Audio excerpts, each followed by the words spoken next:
All right. Hey, everybody. What's going on? I hope you're all having a great day. What is going on, everyone? You can't wait? Yeah, 2 weeks is pretty exciting. So real quick, for those of you who are wondering what is going on, why am I doing a live stream? I just like talking to you guys. It's fun to talk to you guys. So I had a little extra time today, and I had to decide what I wanted to do. Did I want to, play a game or just sit down and talk to you guys? And I decided that I wanted to just sit down and have a conversation with people about all of the stuff that we're excited about. We got 2 weeks left before.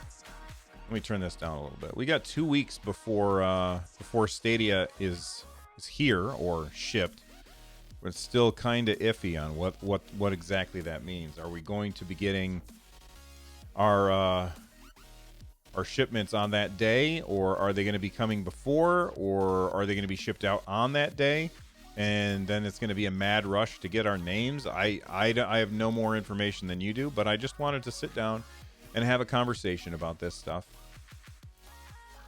Hey, Vaxxer, what's up, man?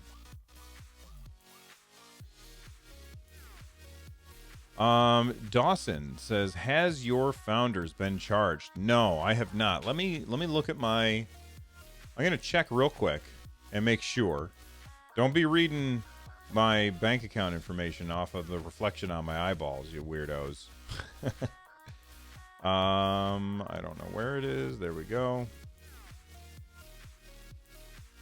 So no, I have not yet been charged. I have not yet been charged. It's not a secret stream, Vaxxer. I didn't advertise it, and I don't think that I've got the robot programmed to let people know automatically when Stadiacast goes live. So that's something that I need to work on. By the way, we've already got like 50 some people here. You guys are fantastic. If you could do me a favor and hit that like button, it would really, really help out. So in 3, 2, 1, like spike. That would be great. A random stream, way to finish the workday. Yeah. We like secret streams, says Bowser. Listen, Bowser 13, would you be okay being a mod here? Bowser. I know you've been here, not just here, but you've been part of the community for quite a long time, and we end up with lots of people here at these streams, and it would be nice if we had more moderators. And I'm gonna ask people to be moderators. I don't need people to request to be moderators, but Bowser 13, I know that you're here a lot, so just if it's okay with you, I'd like to make you a moderator. Oh, thank you very much, Zolarati. Thank you very much for the $2 super chat. I really appreciate that. Bowser, all you have to do, let me just add moderator. There we go. All you have to do as a moderator is if people come in and they're being trolly, you can kick them out. All right. And my general rule is if you wouldn't say it in front of your grandmother, then you probably shouldn't be saying it here. That's right. You have to slay evil in chat. You have to hit them with your wrench.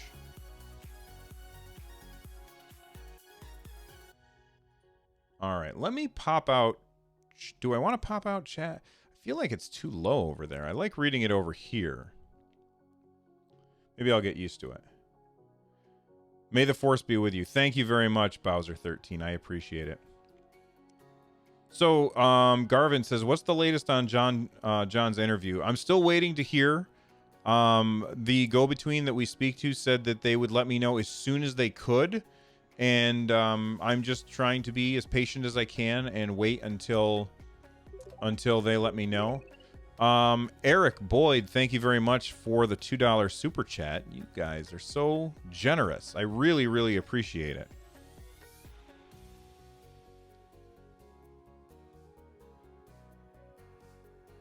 Nordy, you're going to be getting your email when it ships. So that's when they will send you a code in order to get signed up. Captain Brooksy, do you think John is putting you off until he has answers to some of your questions? I doubt it. John seemed like, when I talked to John, he seemed like a fairly genuine dude. And I think that if he needed time because of the questions that I was asking, he would have just said so. So I don't think that's the case. I think genuinely, they're super busy right now. They're trying to launch a brand new platform. And the idea that they would take any time away from a senior VP at Google to talk to me is insane.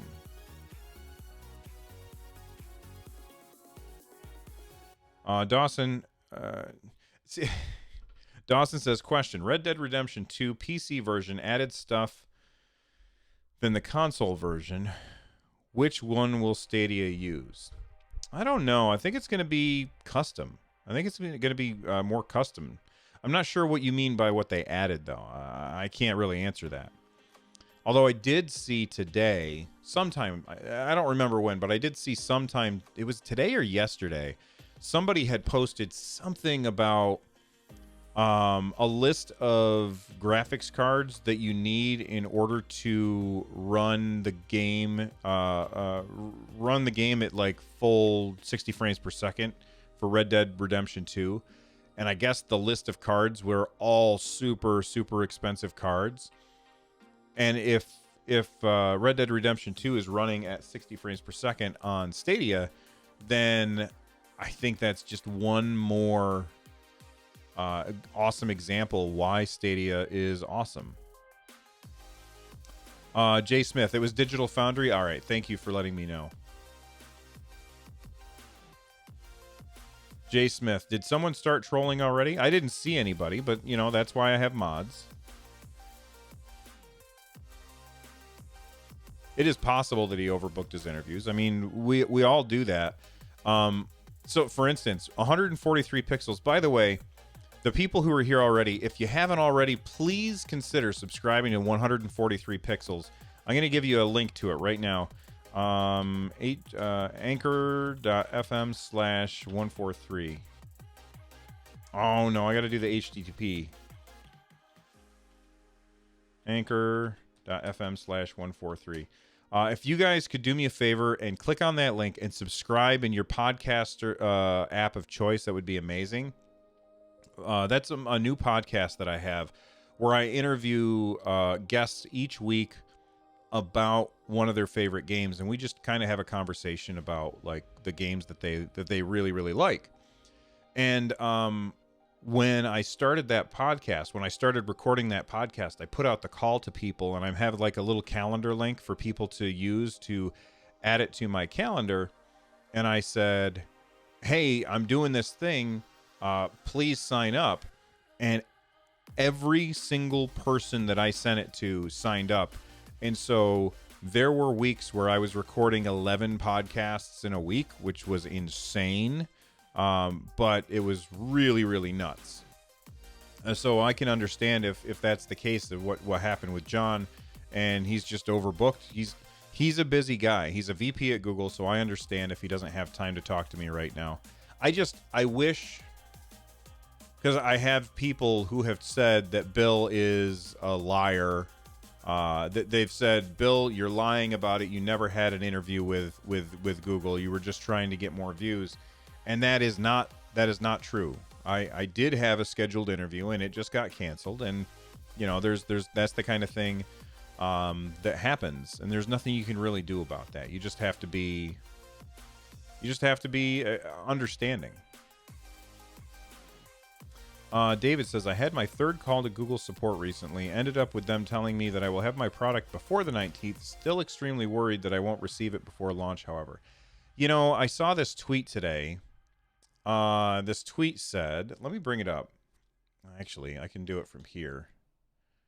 Gavin Butcher. Hey, Bill, do you think EA games will be on Stadia? We know that they are. We don't know when.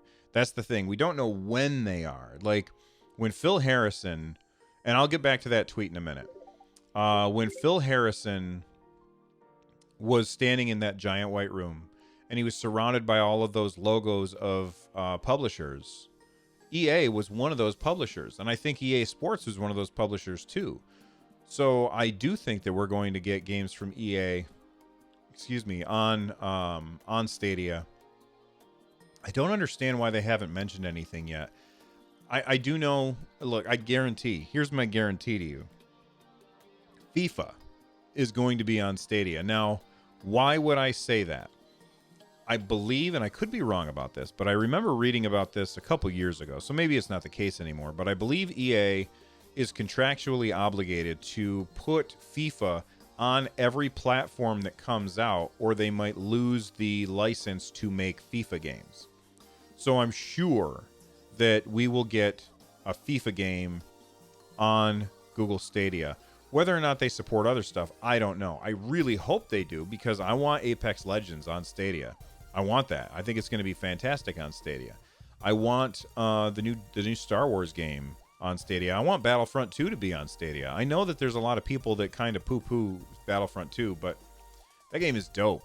That game is a really, really fun game. And yeah, EA almost screwed it up at the beginning, but it turned out that they didn't end up screwing it up because of the backlash. A lot of people got mad, and they said, okay, hold on, maybe we need to do something else. And they did. And I feel like they did it right. No, that's not it. Where's this tweet from Stadia? At Google Stadia. At Google Stadia. Oh my God, learn to spell. And I'll get back to your chat in a second. No, that's not it. Where is it? Here we go. So this is the tweet I was talking about earlier. It says, let the countdown begin. In exactly 2 weeks, Stadia starts heading to founders' homes. So I read this and I'm like, okay, does that mean you're shipping them on the 19th? Like, what does that mean? And of course, they're not answering. Like, I don't understand what the issue is. Why can't Google just communicate with us and tell us what's up? Because I feel like they've just given us so much ambiguity that we just can't clear up without a straight answer from them. And it's driving me bananas, because I really want this platform to succeed, but if they can't communicate, like, what is up? Thank you to Elias Wolf and Jeweled Wolf for your super chats. Let's see what they said. Elias says, I really like your content. Thank you very much for all these awesome news and information. I really hope Star Wars Jedi Fallen Order will come. I completely agree. That game, okay, so I'm not super excited about that game. That doesn't mean that I think it's going to be bad. It just means that I'm cautiously optimistic. I really like what EA is doing with that. How they're saying, look, this is a single player game. This is not a game that is going to have loot boxes, microtransactions, online play. This is a single player, story-based game in the Star Wars universe. And I think that that's awesome. And I feel like that right there is reason enough for me to be excited about it. When I watch the gameplay footage, it doesn't like jump out of the screen at me as something that I've never done before. But that doesn't mean it's not going to be good. Now, I have not pre-ordered it anywhere else because I really hope it's coming to Stadia. And if it doesn't come to Stadia, maybe I'll play it next year, but I'm going to wait. I'm going to play the waiting game, and maybe EA will say, all right, Jedi Fallen Order is coming to Google Stadia on this day or whatever. We also have to keep in mind that it takes time to port games, and maybe that's why we haven't heard anything from EA, because the Frostbite engine is kind of a bear. Like, everybody who has worked on the Frostbite engine has said, like, it's really hard to work in the Frostbite engine, and getting that engine to work on new hardware might be a really, really difficult thing. So that might be why we haven't heard from EA yet. Like, if you read Jason Schreier's book, Blood, Sweat, and Pixels, the Frostbite engine is kind of central to that particular, to a couple of chapters in that book, and it caused a lot of consternation and problems for multiple developers. But thank you very much for that super chat, Elias. Now, Jeweled Wolf says, are the shipping dates still broken? And would you think Stadia will come sooner than the shipping date says? Let me grab a drink. So here's my thoughts on it, Jeweled. I feel like, I mean, we have gotten reports from people who've called Google. I called Google myself. They told me I'm going to receive mine, excuse me, on the 6th or the 7th. Well, today is the 5th. I'm fairly certain I'm not going to receive it on the 6th because they haven't charged me yet. I haven't received any shipment notification. The odds of me receiving it on the 7th are pretty slim as well. So I'm starting to think that maybe the shipping dates aren't broken, even though that's what the guy on the phone told me. The guy on the phone told me that the shipping dates are broken, and I'm starting to think that he was wrong about that. Give me a second. I just got to take... Not that many. I had to take some painkillers. So I don't know if Stadia will come sooner than the shipping date says. What I will say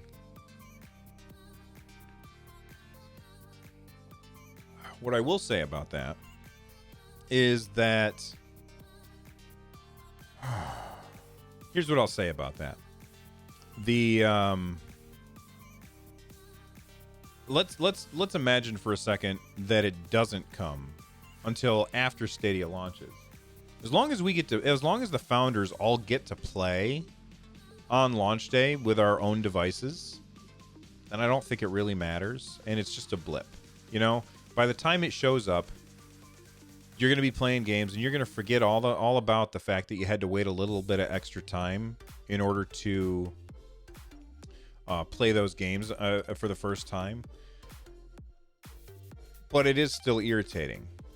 And for those of us who really want to reserve our name, if you don't get to get your name because Google had everybody start on the same day, I know that people are going to be like, well, I ordered first. I should be able to get my name first. I do understand that. That does make a lot of sense. But yeah, I don't have an answer for you. I really hope that we get to pick our names soon. Johnny Rybach, thank you very much for the 25 DKK. What are DKK? Is that Dutch kroners or something? I'm not sure what that is. What is that?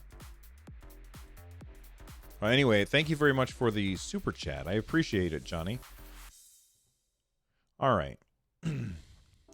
Cloud Gamer asks, can you buy the games now? You cannot buy the games now.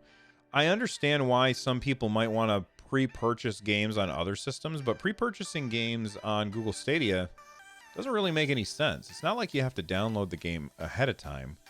You just log in and start playing. So being able to buy the games ahead of time isn't all that important.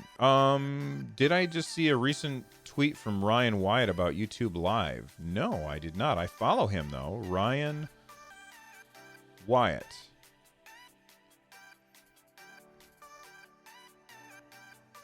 I'm excited for Courage JD to fully invest his time into YouTube. The combination of being able to live stream and upload the platform will accelerate his growth. We're committed to being the leader in live streaming and giving all gamers a world-class experience on YouTube. Wow. Now, I feel like I recognize that guy's name, Courage. Is he a big Twitch guy?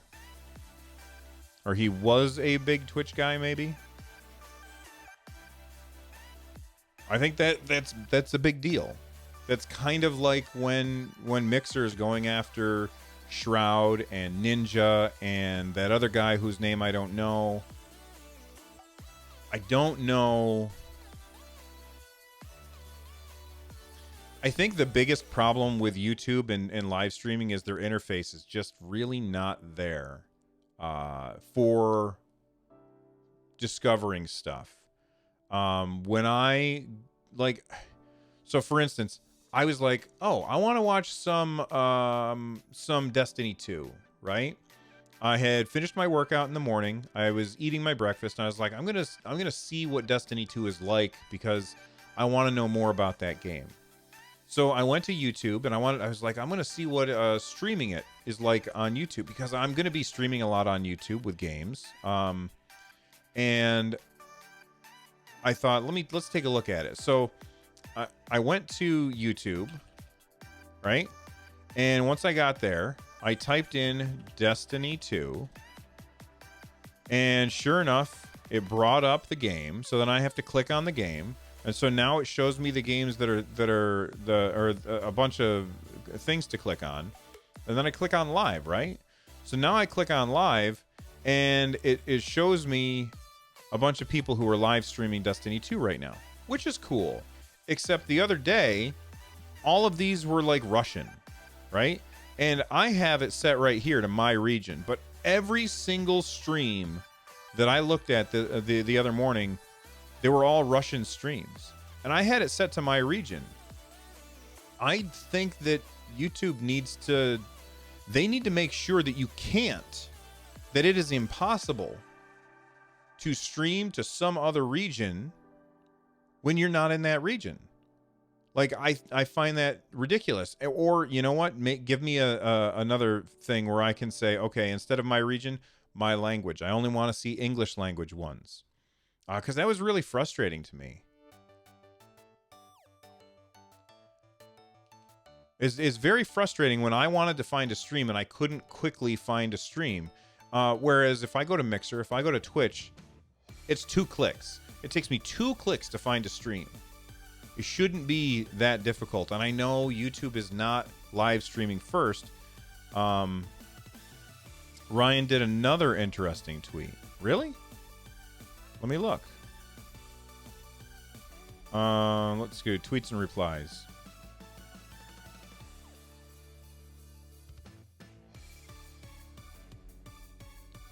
I mean, what's the 1,000 subscribers required to use mobile live? Anyone can go live. Otherwise, gamers can get going right away. What? All right, tell me what it is, which tweet it is that you're talking about, Maxime, because I'm not sure. When do I think the Stadia app will hit the Play Store?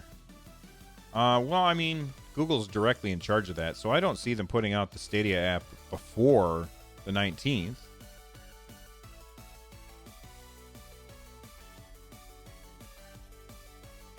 You should also be able to filter based on what kind of stream you want to watch. I really like how on Mixer, you can on Mixer, you can say, I only want to watch things that are marked for family friendly. Like, that's a really good thing. Twitch doesn't do that. I've often chastised Twitch for not doing that. Mixer does that. YouTube doesn't do that. I'm happy. No, there is no update regarding the JJ interview. I will let you guys know as soon as I can. Make sure that you subscribe here, and as soon as that interview is done, I will post it. Andrew, any chance you can get Jade Raymond on after launch to go over future games they might like to have in the works?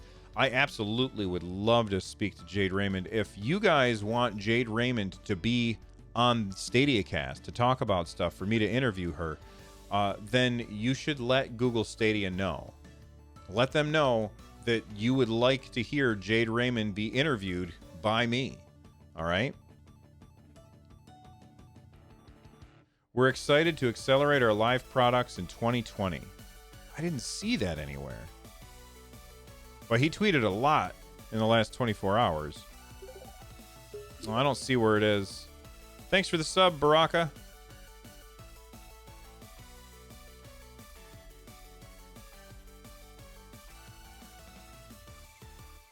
I would love to have Jade on. I have many questions that I would like to ask her. Did I check out IGN's interview with the Google executive? That was with the engineer, right? The bald guy. He shaves his head and his face, and I can't remember his name. I'm not going to try and guess at it because it's a name that I'm not used to, and I don't want to screw it up. So I don't remember his name. But I did watch that interview. It was very interesting.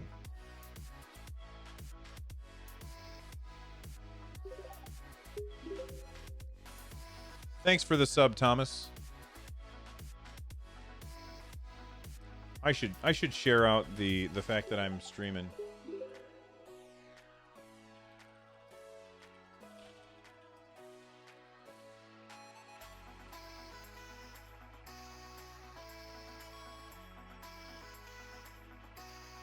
Majid Bakar, thank you. I could not remember his name. Thank you, Terza Reactor. By the way, we've got like 100 and something people here. If you guys could do me a favor and hit that thumbs up button, it would really, really help. And of course, don't forget to subscribe and turn on the bell for notifications. Right now, actually, let me look. I can tell you exactly what percentage of people have notifications turned on. Analytics. Let me look.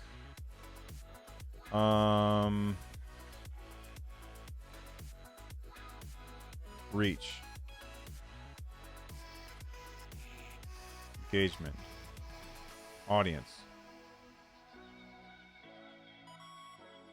Yeah.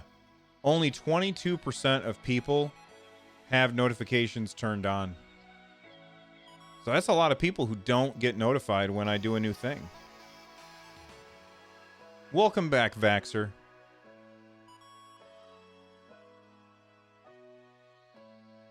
Ashley, shall we request the interview happens at Google HQ? God, that would be amazing. But, I mean, online is fine. I don't know if she's going to be working at the Montreal office. I'm only 5 hours away from Montreal, and I would gladly drive there. Dan Coster, am I planning on working with the other channels like Generation Stadia? I don't have any opposition to it, but like right now I'm focusing on my channel. I really want to focus on my channel.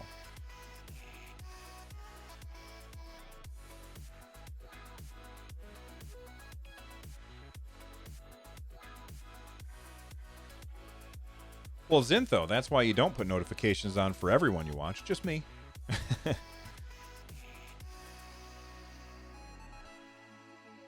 See, now, Christopher, let's say that I did interview Jade Raymond.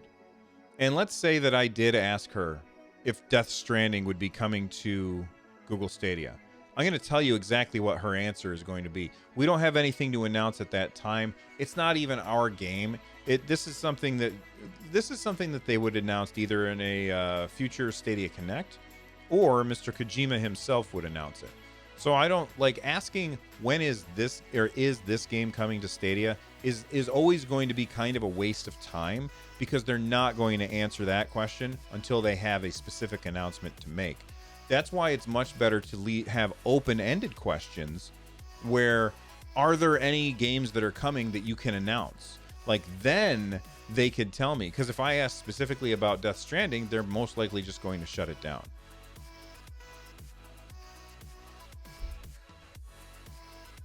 Yeah, I know she was posting pics with Kojima because he went to her studio, or she went to his studio. I think he was visiting her. But you got to remember that, these developers, they probably invited him so they could show him what he could do. That doesn't mean that they decided to work together. I don't know what kind of engine he used for Death Stranding.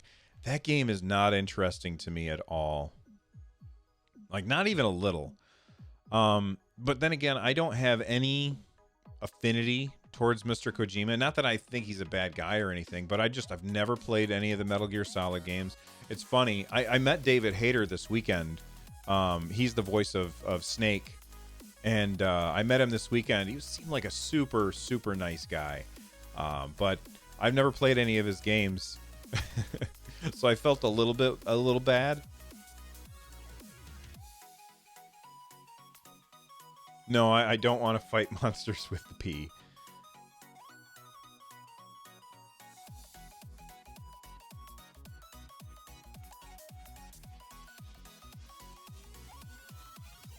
And Eric never got into those games, but I never got into them because I never played them. Maybe they're really, really good. It uses the Decima engine. Thank you for the information, Random Noob. Random Noob is not random, though. You've been here a lot. Hey there, Fisto. Fisto, you are a community member who I have seen a million times. Can I ask you to be a mod here, Fisto? Because we often, when I stream here, we have like hundreds of people, and I want to make sure that we've got enough mods to help run the show around here. Thank you, Fisto. I appreciate it. Fisto knows what kind of chat room I like to have running, so we're going to give him the wrench. That's right, Vaxxer, one of us. Ah, man.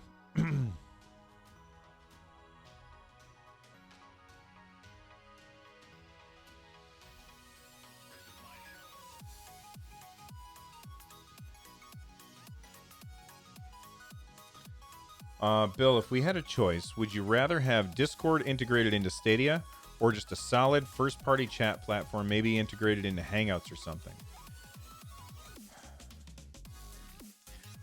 I gotta say, personally, I would prefer Discord because I use Discord. I have lots of friends that are on Discord, and I would like to be able to communicate with my friends whether I'm playing Stadia, whether they are playing Stadia or not, if that makes sense. So for me, I would like to have Discord be integrated into Stadia. It's a fantastic platform. Like our Discord, shameless plug, if you didn't know, we've got a Discord. If you go to runjump, here, I'll type it. If you go to runjumpstomp.com/Discord, you can join our Discord. There's like 700 people in that Discord, which is fantastic. It's a really great platform. I do think that there are problems with Discord and things that need to be fixed, without a doubt, but I think Discord makes the most sense. Now, is that going to happen? I don't think so. I feel like Google wants to roll their own communications platform, and that's too bad.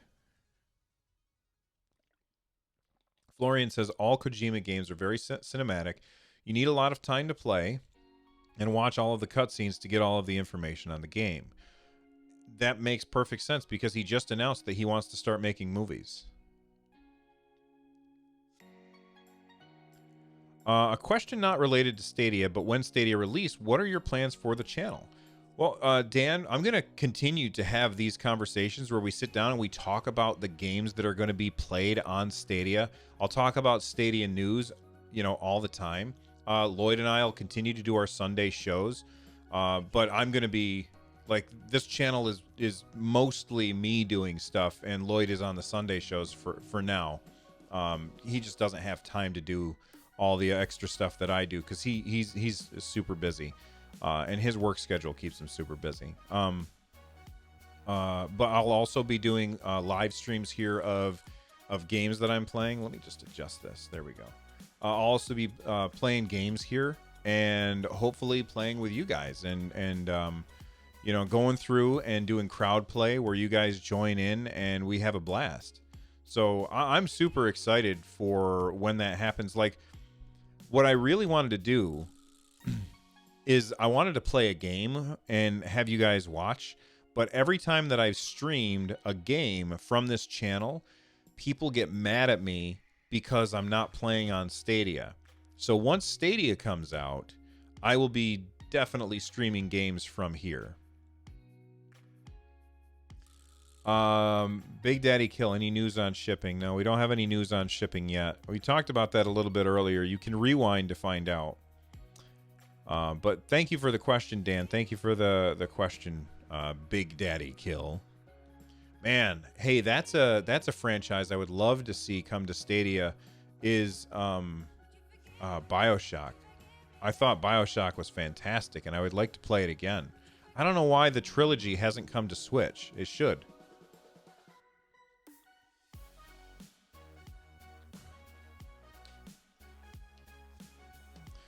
What are my thoughts on crowd choice? Do you think it will be a popular feature for streamers or just a novelty that will quickly wear off? Stadia Source, I absolutely think it's going to be a huge boon for streamers. Like, people are going to be playing a game and the crowd gets to participate. There are a few games that do that through Twitch, kind of a it's not like built into Twitch the way that it's going to be in Stadia. But there's a couple of games that do that, and it's so much fun. Like, oh my gosh, I can't remember the name of the game. Let me open up the Epic Games Store. Oh, you know what? I don't even need to open up the Epic Games Store. It's City of Brass. I was watching a friend of mine stream City of Brass over on Twitch, and I was able to use chat commands to interact with him in the game. Make it more difficult for him, make it easier for him. I could heal him. I could add a pet to help him fight. I could add monsters to attack him. I could increase the health of the monsters and stuff like that. And it was super fun. And I believe it's an Epic Games Store exclusive. If I go, I think it's called City of Brass. Let me just make sure. I'll recognize the yeah, City of Brass. And now I'm going to start dropping frames because I'm updating stuff. Let me close that. So that's super fun.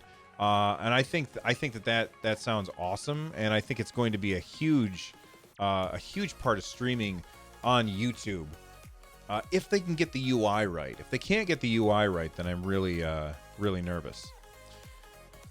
Stadia King, what's everyone's opinion of the new announced Thumper game on Stadia? It's a rhythm game, which immediately people are going to be like, "Oh my God, latency!"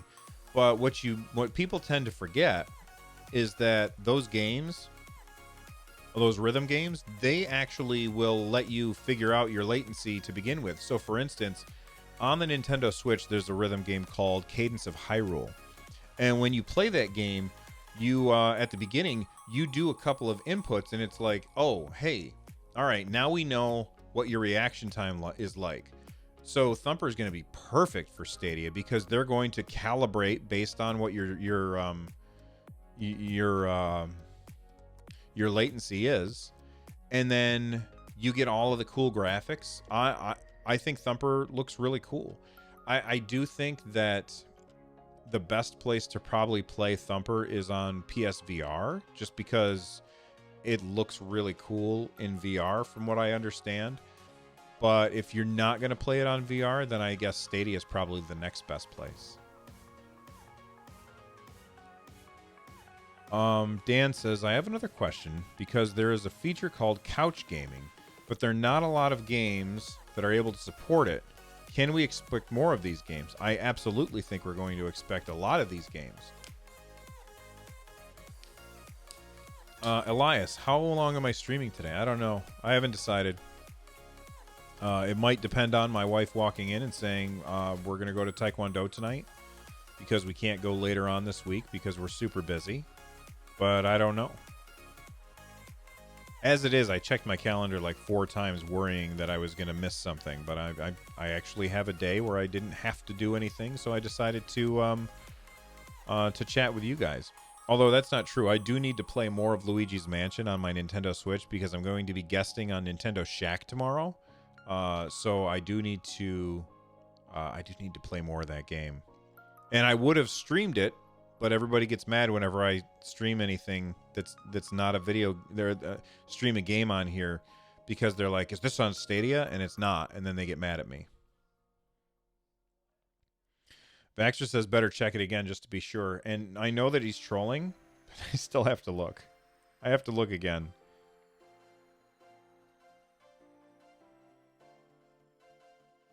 Yeah, nothing today. Nothing today. Mitch, how's it going? It's going good. Thank you for asking.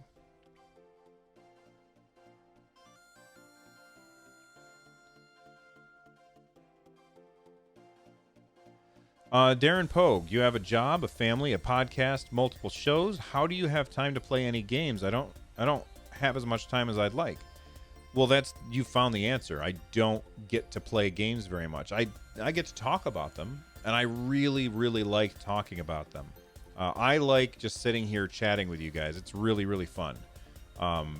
And yes, I also like playing games, but I could have been streaming over on Run Jump Stomp, twitch.tv/Run Jump Stomp. I could have done that. What happens when I don't know. I tend to stay more awake when I'm talking about games than I do when I play them. I get sleepy when I play games lately. It depends on the game, but I definitely get sleepy.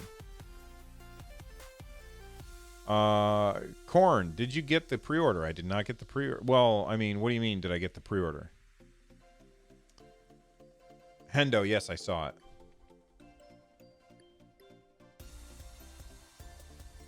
Yeah, for instance, this morning I thought, oh, you know what? I might try some Elder Scrolls Online again because the game doesn't require a subscription. So maybe I'll try it again. And I booted it up, and of course I had to patch, and it said forever. Solo, yes, I'm going to be playing Destiny 2 on Stadia. I don't know how long I'll be playing it for. It depends on if I really like it or not.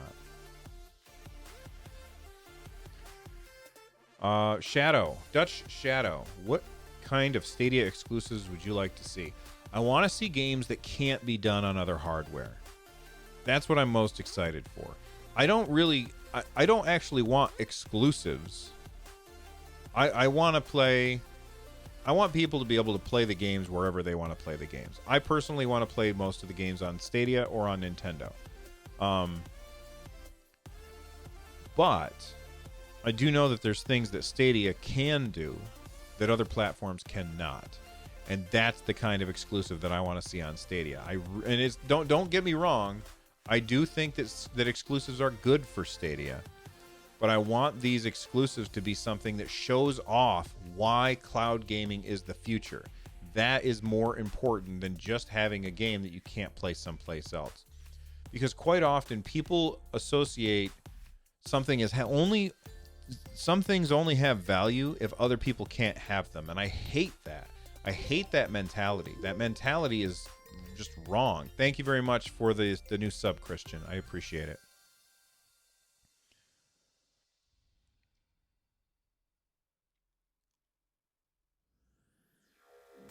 Do you think Star Wars Jedi Fallen Order from EA will be on Stadia?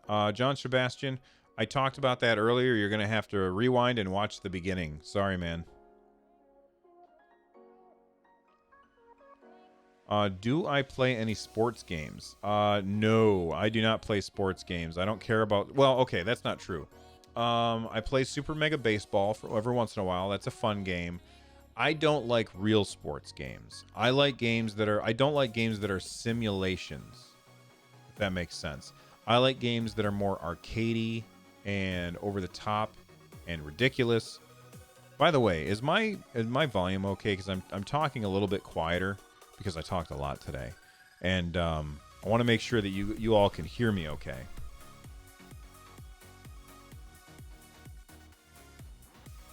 Mikey Stocky, do you think we will see Jackbox style games, family fun games? I do think that I'm 99% sure that we will see Jackbox on Stadia. There's no reason why we wouldn't see it on Stadia.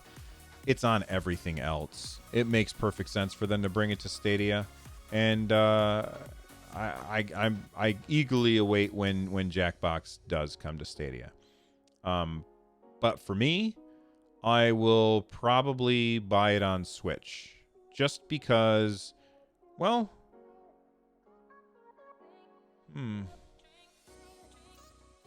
well then people can use it when I want to use something else. So if the kids have friends over, they can still use it, and I can play something else on Stadia.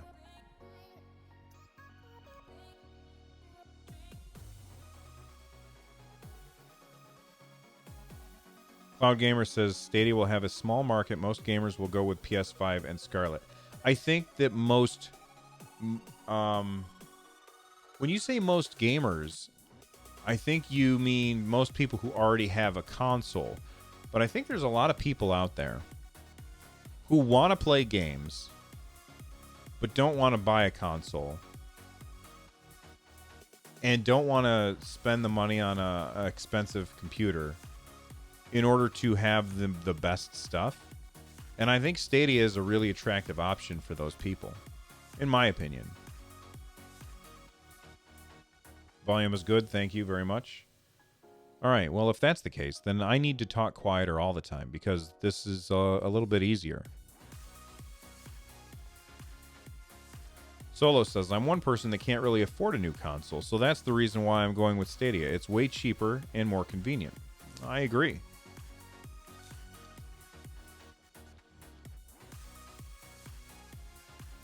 Jason says, you must have an amazing wife to give you the freedom to do all your streaming, etc. Big thank you to Mrs. Bill for being so cool. She is really cool. You know, she also has her little side business as well. It's an Etsy shop, which you can check out by going to etsy.com/shop/runjumpstomp. All right. Etsy.com/shop/runjumpstomp. You know what? I'm actually going to type it in chat right now. Etsy.com/shop/runjumpstomp. Your delivery date went back to 11/27 to 12/2.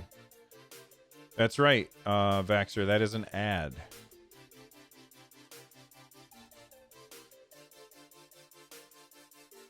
Eric makes a good point. I don't have enough time to play the games that make it worthwhile to upgrade my PC every couple of years for thousands of dollars. That's another really good reason why Stadia is going to be awesome. You can play games without a huge money commitment, and I think that that's really going to expand the gaming market quite a bit.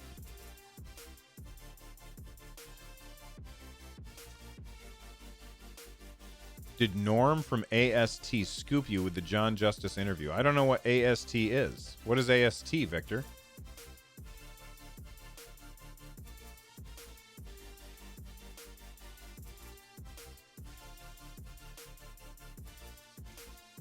It's exciting on how a live stream can have so much info. Looking forward to the next one already. Well, thank you for hanging out, Dan. I mean, look, I could have sat down and made a video, and if I did, I might have gotten a tenth of this information out, but I wouldn't have thought to say a lot of the stuff that I'm saying if you guys weren't here talking to me. And that's kind of one of the reasons why I do these open mics, is because basically it's an open mic. You guys can tell me what you think, and I get a chance to respond to it. And it's really fun. By the way, I want to take a moment and I want to thank the people who are directly supporting this particular stream. Zolarati, Eric Boyd, Gavin Butcher, Elias Wolf, Jeweled Wolf, and Johnny Rybach. Thank you all for your super chats. And I'm going to take a second and close the door because my son is playing Fortnite with one of his friends and they're being loud.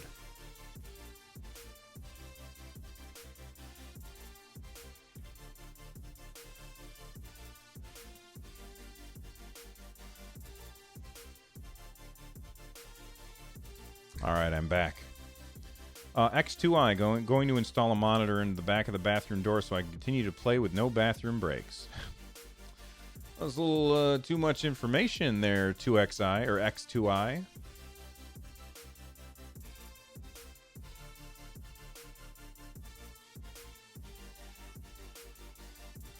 Well, Terza Reactor, I think you got to remember that people are salty no matter what. They're always salty. They just are. They're very salty people. People are salty, and they're looking for an excuse to be mad about stuff.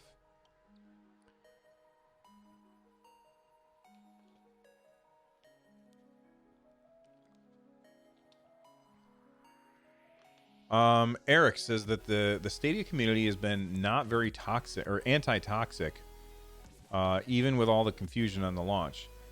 I agree with that.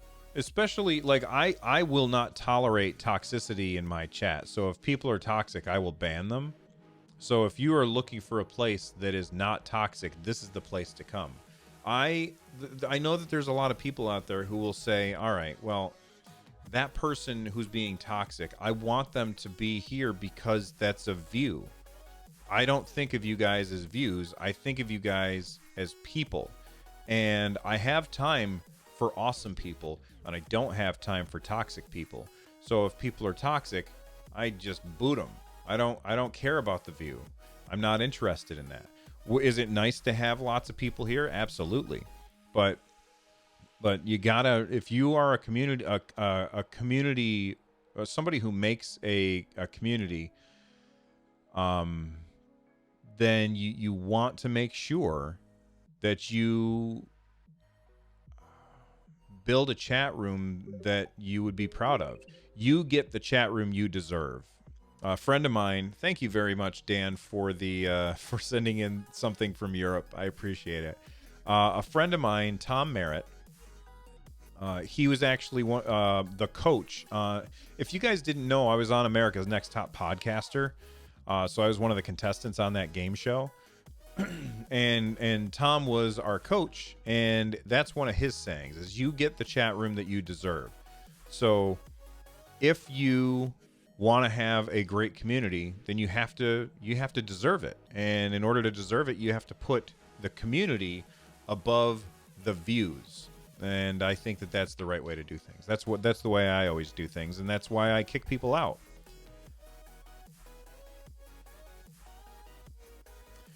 The delivery date has not been answered so many times.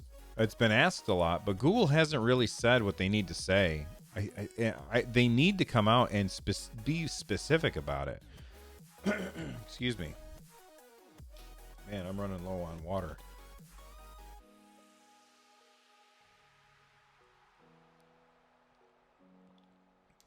Shady Refi, my thoughts are it's confusing. I think it implies that they're shipping them on launch day, not arriving on launch day, and that needs to be cleaned up. They need to explain it.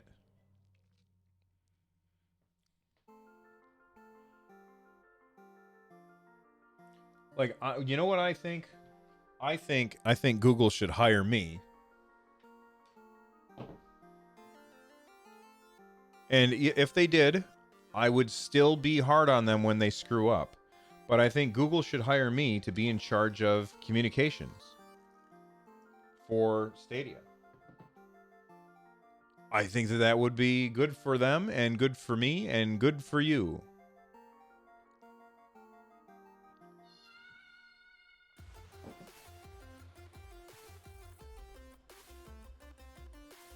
Yeah, Bowser's got a good point. If they hire me, then I won't be allowed to say anything anymore. Well, that would be in my contract. I would say I'm allowed to say whatever I want. Which developer would you love for Google to work on a Stadia game? Okay. Well, I already know Square Enix is working on Stadia games, so I'm not going to say Square Enix. Let me think of somebody. Oh, Blizzard. I know, like, right now it's on vogue to hate on Blizzard, and I understand that. They screwed up big time. I know that they apologized. I know a lot of people look at Blizzard's apology as being like an empty apology, and I can see why people would say that. I'm going to give Blizzard the benefit of the doubt that that apology is meaningful, and hopefully in the future they won't react the way that they did. So that all that being said, I haven't forgiven Blizzard for being a bunch of jackasses, you know, but what I think is that I would love it if World of Warcraft, Overwatch 2, and Diablo 4 were all games on Stadia. Wouldn't that be awesome? Because those games look really good. Although I'm interested in Diablo 4. Uh-oh, Eric, did I get the wrong bleep? Did I bleep the wrong part of the word? I do that sometimes.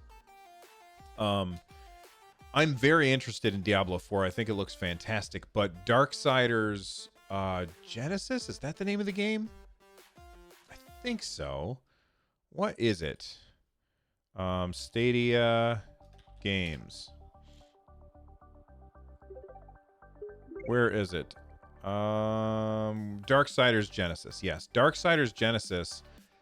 That game looks so good, and when that comes out, that is a day one purchase for me. James MC, thank you for the $2 super chat. Love your channel. Keep it up. Well, thank you for watching and listening and all the stuff that you do. I appreciate it. I wouldn't be here if it weren't for you guys. Like, I sat here and talked to nobody for 3 years, I think. Well, maybe 2.5 years before anybody showed up at one of my streams. And I don't think I'd still be doing it for nobody if you guys weren't here. I enjoy it, but it was definitely frustrating sitting here and talking to nobody.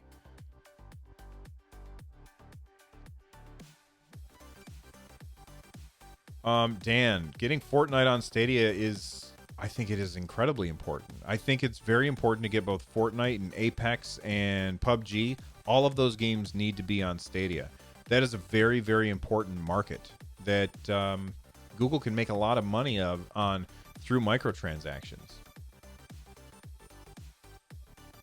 X2I says, are you familiar with the cloud platform Shadow? Are you worried that it might be tough competition for Stadia? I am familiar with it. I don't think it's going to be tough competition for Stadia. The prices that they're giving, I know they just recently lowered their prices, but I think the prices are too high. Not that Look, Stadia, you can play at 1080p, 60 frames per second for free next year. For free. The $10 a month, that subscription is an optional subscription. And I think a vast majority of the people who play games are totally fine with 1080 60. The 4K 60, that's to entice other people. A vast majority of people who are playing video games are fine with 1080p, and I count myself among them. That being said, when it comes time for me to spend money on an upgrade, I think my next upgrade will be to replace this monitor right here in the middle with a 4K monitor. Right now, I've got 3 1080p monitors in front of me, okay? And those 3 1080p monitors are great.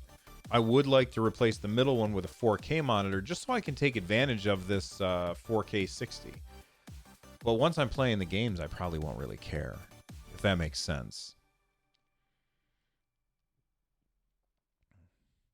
Cloud Gamer, how will Stadia make money if it's free? The Stadia Pro subscription is optional. People are going to make money through that.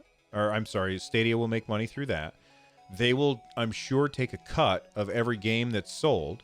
So when you buy a game on pretty much any marketplace, the marketplace takes a 30% cut, and the developer or publisher, gets a 70% cut. The exception to the rule being the Epic Games Store, which takes a 12% cut, and the publishers get an 88% cut. So Stadia is going to make money on selling games. When you buy a game on Stadia, some of that money is going to go to Google. When you buy a game on Stadia, then you're playing a game on Stadia. If you hit that share button, you're then going to be making YouTube videos that people can watch. And then Google can put ads on those videos. And not only do those people make money if they're monetized, but Google then makes money on those videos. So Google has an extra avenue, an extra vector to make money that no other platform has. And that's another reason why Stadia is going to be insanely successful. Google's going to make buckets and buckets of cash at this. Like, they're going to make tons of money. They wouldn't be doing this if they weren't going to make tons of money. So I'm not worried about them making money. Aaron Froisland, thank you very much for the super chat. I appreciate it. You're awesome. Cheers.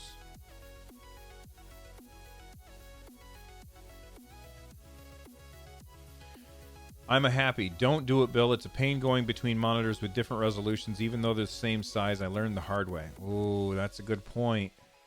Like looking at this screen being a 1080p and then this one being 4K. That would be tough. Yeah, maybe you convinced me. You might have just convinced me.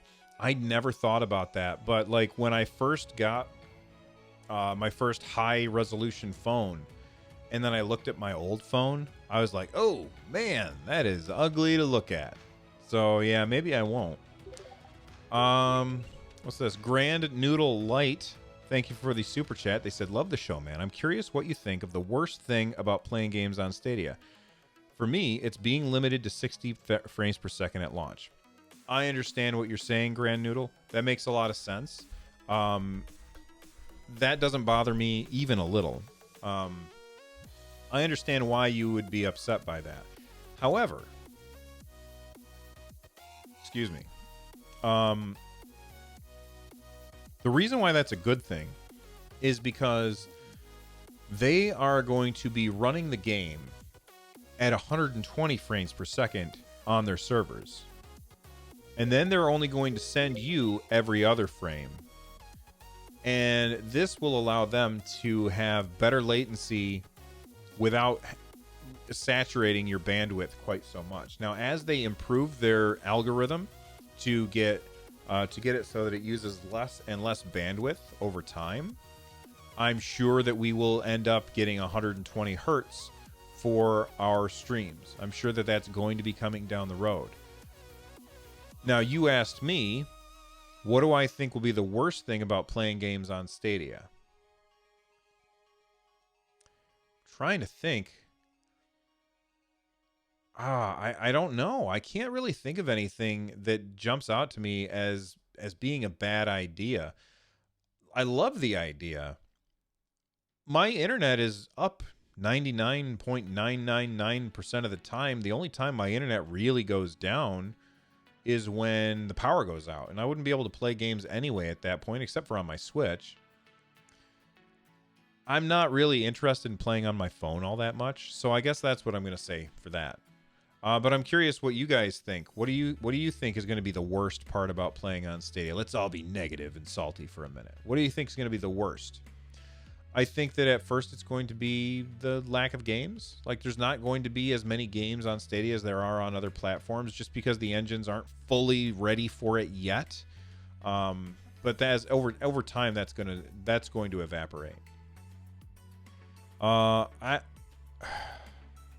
Abinadid Mendez. Abinadid. Hopefully I said that right. Abinadid says, you should get a few Google products that are related with Stadia. Phone, Chromebooks, so you are familiar with them. Oh, I'm familiar. I have a Chromebook on the other side of, like, on the other side of the room. I have a Chromebook. I also have, here, I can turn this. I have a Google Home right there that you can see. And I have Chromecasts on all my TVs. So I have Chromecasts on all my TVs. I don't have a Google phone, and I'm not going to get a Google phone. It's too much money for me to spend on something that I don't need.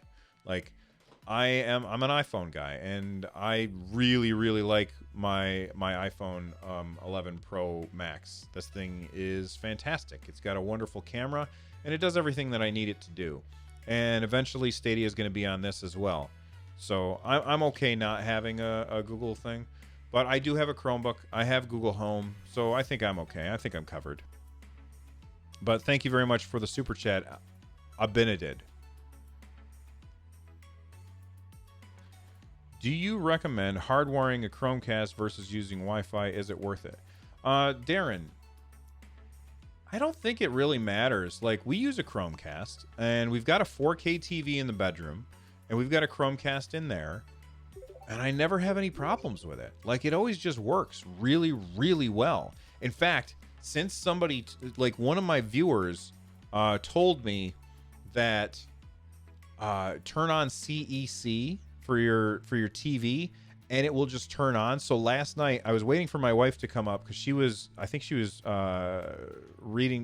the phone with our daughter, and I was waiting for her to come up. And I got a notification of a YouTube channel that I follow had just posted a new video, and it says tap to watch on TV. And so I tapped it, and the TV in the bedroom turned on, and the video came up instantaneously. It was fantastic. Are you going to get better results with hardwiring? I don't know. If you've got decent Wi-Fi, then I wouldn't worry about it. I have Google Wi-Fi in my house, and I love it. It is amazing. When I upgraded to Google Wi-Fi from my old, I think I had a Netgear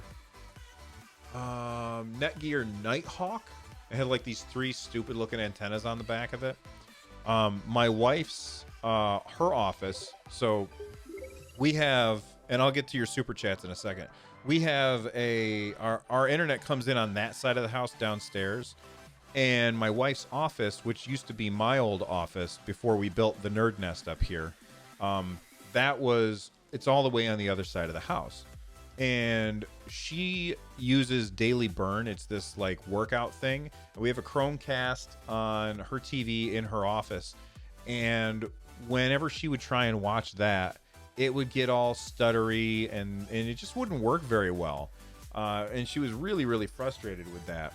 So I said, let's buy Google Wi-Fi and try it out, because a friend of mine had said how great it is. So we bought a Google Wi-Fi.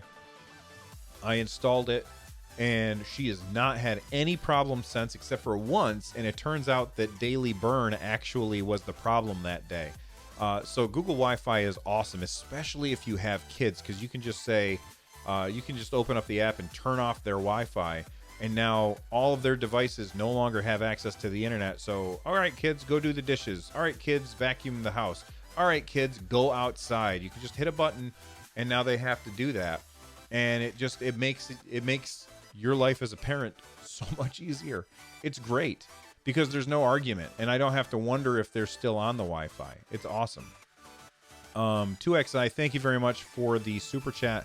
And Epic Stream Man says, worst thing about Stadia, not being able to play when the internet goes out. That's true, but how often does your internet go out? Does that happen often? Because it doesn't happen often to me. That's right, Vaxxer.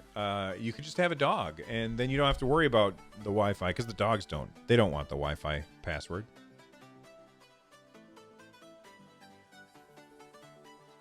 Epic Stream Man has a good point. Wi-Fi could add some lag. It depends. I'm going to let you know. I don't have, like, that Chromecast in there does not have access to Ethernet. I did not build, when we built these 2 rooms, I did not put Ethernet in the bedroom because I thought I don't really need it. So we'll see how it works. It might add some latency. We'll see. This room does have Ethernet. I made sure that this room has Ethernet. So what I'll end up doing is I will unhook something, probably my Wii U, and I'll unhook that and hook up my Chromecast, an extra Chromecast over there, so I can try it in this room.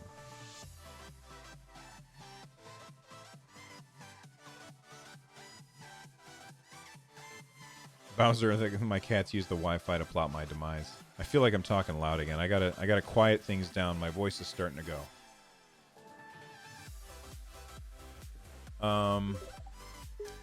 Brendan Clark, thank you very much for the super chat. I appreciate it. You're awesome.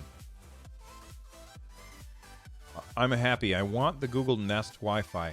Okay, I am unfamiliar with the difference between Google Nest Wi-Fi and just regular Google Wi-Fi. I don't know what the difference is right now.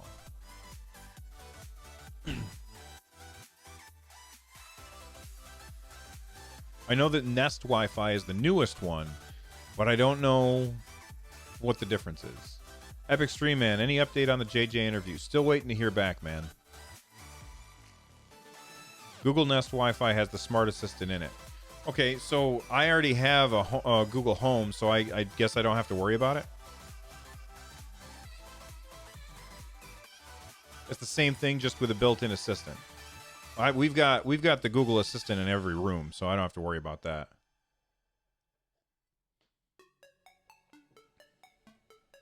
Extra simultaneous channels for input and output. Yeah, there's only 4 of us living here. I don't think that's very important for us. I don't think the Nest Wi-Fi supports Wi-Fi 6, does it? I'm pretty sure it does not. I think that's incorrect.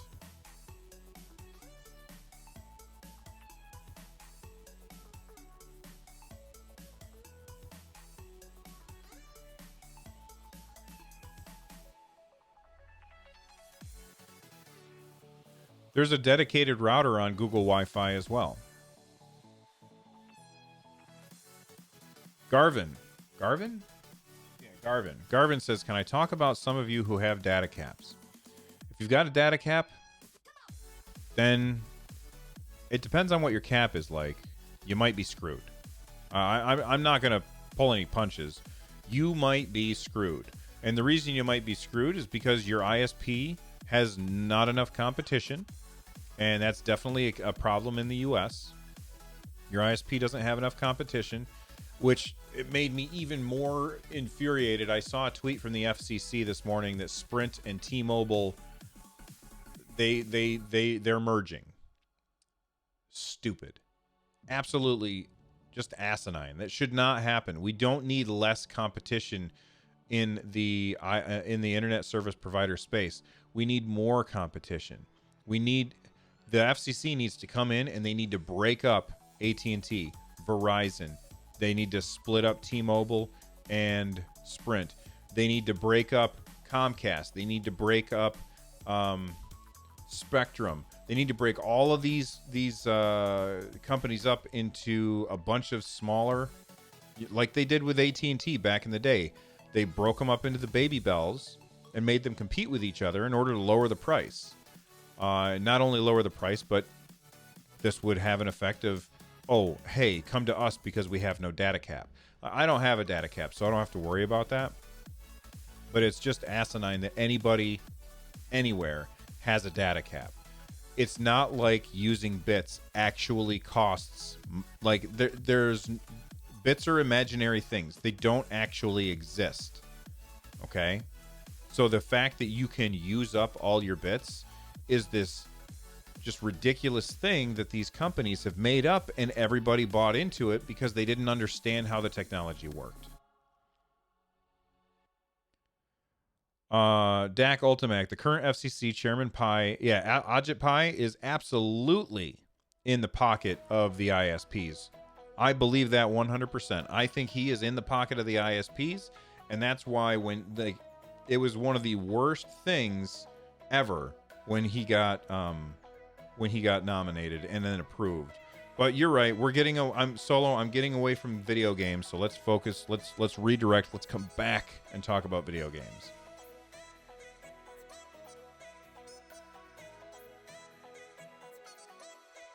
Victor, you don't need to agree with me. That's what makes us different, and that's okay.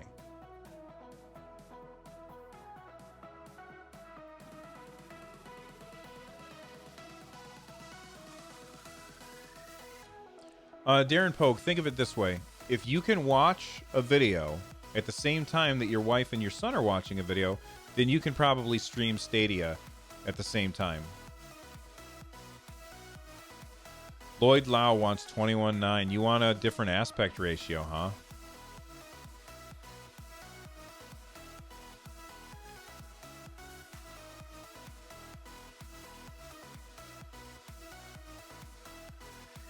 Yeah, I can understand that. Like, a lot of people want ultra wide resolutions. I can understand. I don't see why they wouldn't. Like, if a video game can support the ultra wide resolutions on a PC, well, here's my question. I don't have any ultra wide monitors, so I don't know the answer. Do the consoles support ultra wide?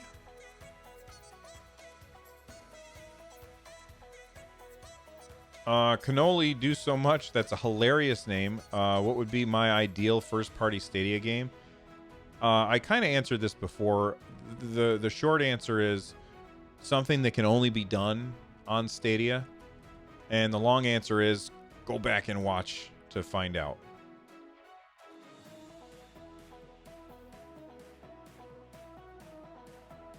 He hasn't discussed that with me yet, Joe. The streaming codec has to support the encoding of ultra-wide first. Does it, though? I don't know. Like, I know it supports 2:1 resolution because I've made 2:1 resolution videos, although Google yelled at me when I did. By the way, there's 120 people here. If you guys could hit that thumbs up button, it would really, really help out if you haven't already.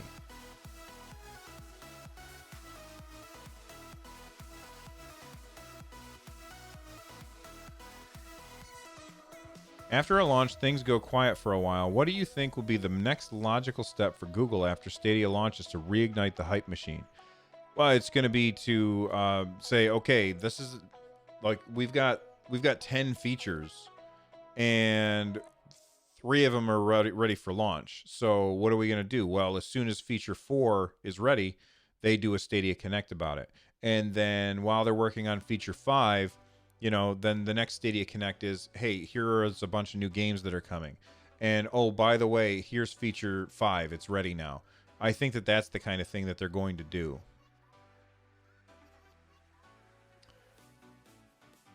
I don't know what your name is, but please speak English here. This is an English-only chat because I can't read anything that's not English because I am a cultureless swine. How the hell can you give this cast a thumbs down? Shame on you. Oh, don't. No, that's okay. If people don't like it, they're welcome to thumbs it down. I'm just happy that they decided to come by. Somebody thumbs downs every single video that I post. It's probably somebody who either hates me or hates Google Stadia in general.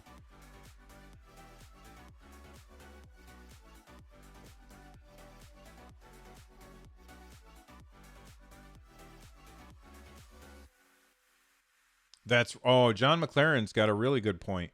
Yeah, they're going to be able to talk about new stuff. Like when they upgrade the new Stadia blades. By the way, everybody, this new game that's coming out is so powerful. We couldn't run it on 2 Stadia blades, so we had to put out our next iteration of Stadia, which you get for free, by the way, everyone. That's one of the things that they can bring that hype back. And I think that that's a great idea. Thank you very much, Eric, for the super chat. I appreciate it. Thank you very much. I appreciate you.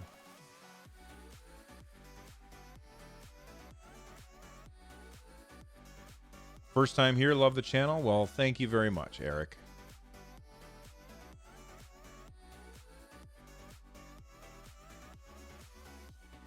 Well, that's the thing, Dan. The trolls only hate for attention. And as soon as you engage them, they get what they wanted. So it's better to just ignore them or ban them. First game that I'm going to purchase. See, now, this is a problem for Google Stadia. We don't know which games are launch games yet. So let me look.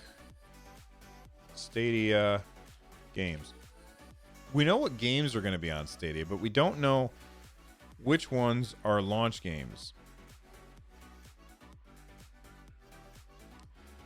So instead of saying which launch games I'm going to get, I'm going to say which games I'm definitely going to be getting. Baldur's Gate 3, without a doubt. I'm so incredibly excited for that game. I can't wait to play it. Cyberpunk 2077, I'm buying on Stadia. Darksiders Genesis, day one purchase for me. Destiny 2 we all get for free, so I'm not too worried about that. Doom Eternal, I'm going to be playing that on Stadia. Let's see what else.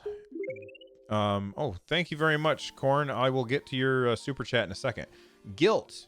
Guilt is also, I don't know if that's a launch game. I think it is. Is it a launch game? I think it's a launch game, and if it is, I'm going to be buying that day one. Kine looks fantastic. Marvel's Avengers looks pretty good. I'm not super sold on it, but maybe my mind will change. Orcs Must Die 3. That game looks like so much fun. I definitely want that. I did just reach out to Square Enix to see if I could get a review copy of Shadow of the Tomb Raider. We'll see if they say yes. If not, I don't know if I'll buy it or not, just because I haven't played the previous one. But I might pick up this one, Rise of the Tomb Raider, first. Let's see. Elder Scrolls Online, I already bought twice. I don't know if I'm going to buy again. But damn, like, that's a lot of games. So I hope they're not all launch games because I can't afford to buy them all now. You know what I mean? Corn says, what about Elon Musk and internet via satellites? See, you can only go so fast with the speed of light. And unless, like, the speed of light is 300,000 meters per second, right? Now, unless you have a satellite right over top of every place, like only 20 miles up, that's going to add some significant delay. Propagation delay happens with satellite internet right now. I don't know that I believe that Elon Musk is going to be able to do satellite internet without propagation delay. Is it important that we have satellite internet without propagation delay? No, unless you're streaming, in which case, yes, that's an issue. So I don't know. I don't know how I feel about that. Solo Han, what about a remake of Han Solo? Is it okay if I just call you Han Solo? Because my brain breaks every time I read your name. But anyway, you ask, what about the remake of Final Fantasy VII? Well, right now, that has not been announced for Stadia. It's so far is supposed to be an exclusive for PlayStation. And if that comes to Stadia, that's where I want to play it. But that means I might have to buy it twice because there's no way I'm going to sleep on getting that for my PlayStation because, oh my God, that game looks awesome. What mic do you have, and can I ask a price? This is the Heil PR40. It came with the microphone, the shock mount, the boom arm itself, and the XLR cable is built into the boom arm, and it cost $400. I can find you a link. I got to go to a different profile though.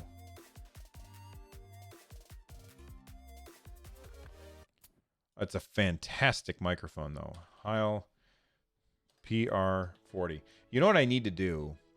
I need to make a page over on runjumpstomp.com. And that page needs to have a link to all of my stuff. There you go.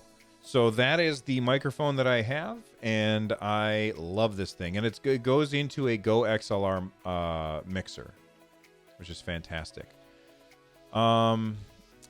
Michael says, how do we send donations larger than $2? Well, you can just use the super chat feature. The super chat feature. Oh, what is this?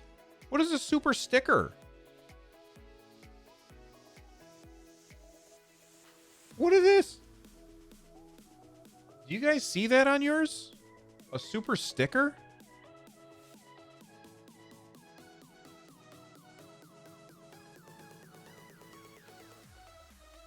Anyway, let's go back.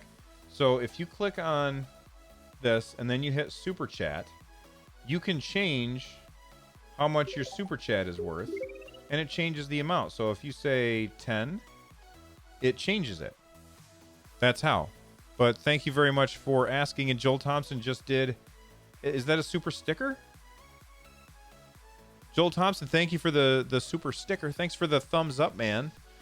That's cool. I didn't even know about super stickers. So how come Joel gets to send super stickers, but other people don't? Like Cloud Gamer doesn't see it.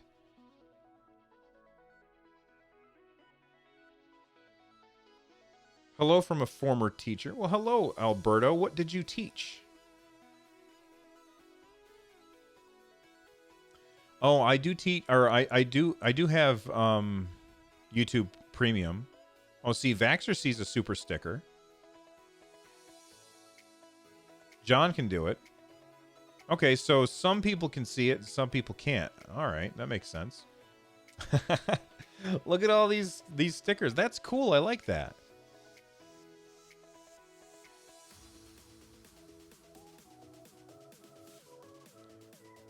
Does anybody know if Samurai Shodown is going to be a launch game on Stadia? We don't know which ones are launched games. That's the thing. You're an English teacher. That's awesome. Like English as a second language, or English as in like literature, because and writing, because here in the US, a lot of people who say they're English teachers, they teach literature and writing. They don't teach English as like, I have to teach you how to speak English. Bowser 13, thank you very much for the sticker. Oh my god, look at that fox. Or is that a dog? Is that a dog or a fox? Whatever it is, it's adorable. Oh my goodness. Now that we've noticed the super stickers, I wish there was a way to have them on screen, because those are really cool. Thank you very much for the sticker, Wollock.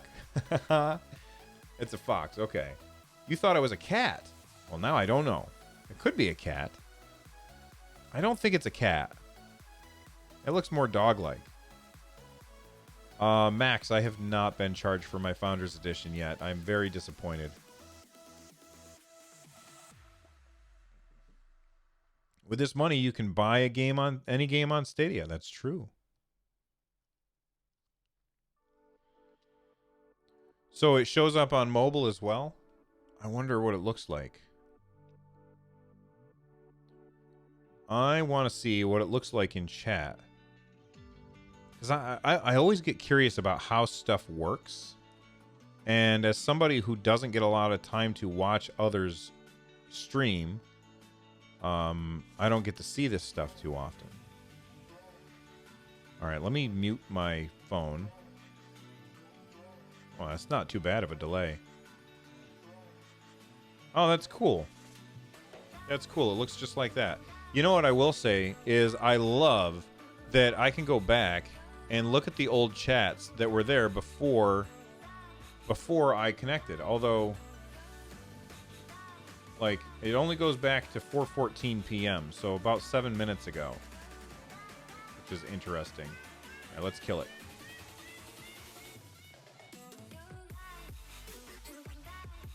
I think we will not have a connect before the 19th. We are founders. I think we will have a connect either before the 19th or on the 19th. What I would do if I were Google is I would say, hey, everybody, here's our last connect. It's going to be the day of launch, and it will end immediately before launch. So I think they said it's 9 a.m. Pacific. I could be wrong about that. I think they said 9 a.m. Pacific for when it's launching. And if that's the case, then it would be just incredibly fantastic if they were like doing their connect, announcing a bunch of stuff, and then they said, oh, and by the way, you can do all this right now. And then that was the end of the connect, and we all started playing. Thank you very much. Efren says, apparently I have a free super chat for being a premium member, so you can have my monthly one. What? That's awesome. Is that real? Is anybody else a YouTube premium member that can confirm that? Because that's huge. That's awesome. Thank you very much for letting me be the free one, Efren. I appreciate it. And Michael, thank you very much for that $20 sticker of a robot hippopotamus. Robot Hippopotamus is my Guar cover band. It's real, you can confirm. That's awesome. I didn't know about that.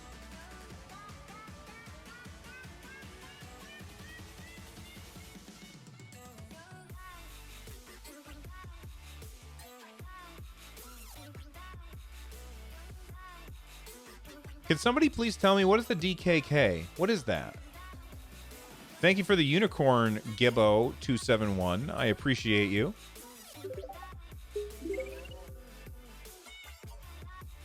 What is a DKK? Is that a Dutch kroner? Epic Stream Man used my free premium super chat on you already. Thank you. Can I see the money I raised today? I can. I can see that, Dan. Excuse me. Danish, not Dutch. Sorry. My bad. A lot of Danes here, apparently. Apparently, the premier people have already been charged. Oh. Really? Well, I haven't been charged as a founder.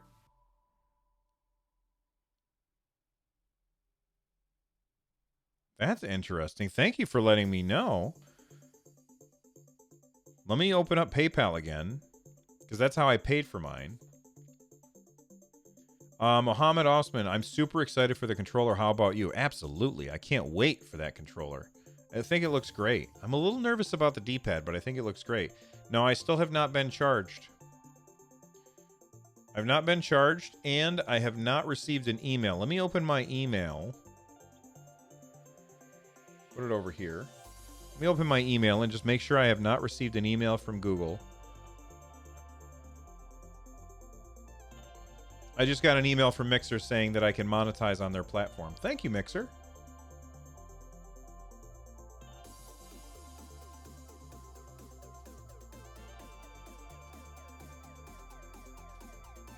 No, I didn't get any email from Google yet. Just signed in to CC to look for a pending charge. Saw one for Google and got excited. It was for the super sticker. Oh no, Bowser. I had the same thing happen to me today. I got an email from Google saying that I got charged for something, and I looked and it was my Google One subscription because I use Google Photos, so I wanted lots of storage for that. So I ended up, like, I looked at it, I was like, oh my god, did I get charged? No, I did not. It was $2 for my storage. Cloud Gamer, from my bank account, point of sale debit, Google Store, Mountain View, California, $136.74. Well, there you go. You're making a new gaming and streaming room, but I have only Wi-Fi. Happy Cloud Gamer, I would not stream using only Wi-Fi myself. I would run a wire. See you later, Bowser. Thank you very much for agreeing to be a mod here. I really appreciate it. CMR Sentinel. CMR, can I ask, what do people usually call you? Is it Commander? What is it? Anyway, I'm 90 minutes late. You're not, listen, a Sentinel is never late. Nor are they early. They arrive precisely when they mean to.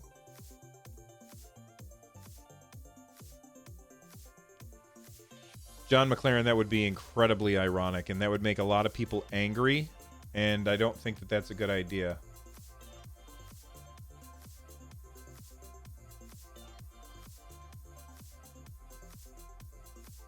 See you next time. People either call me CMR or Gem in real life.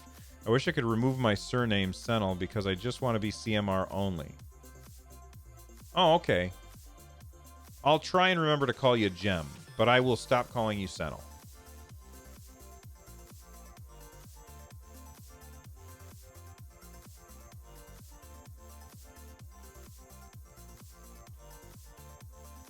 I need more water. Victor, thank you very much for the sticker. I appreciate it. You look cool. I should put on my sunglasses, or my glasses, to match. There we go.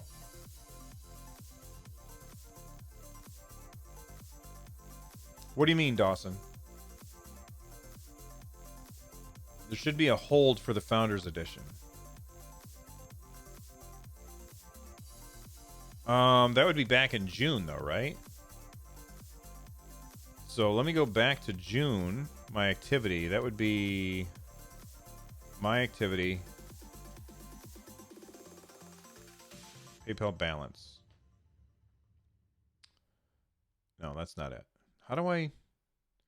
Can never find it. My activity. Here we go. Money out. Money out. And we're going to go all the way back to... There's March. June 7th. No. I don't see a hold. They told me I was fine, though. I'm going to assume I'm fine. God, I hope so. CMR, or Gem, thanks for calling me Gem. No problem, Gem. I'm going to work on it. It's going to be hard for me to remember. See you later, I'm a happy.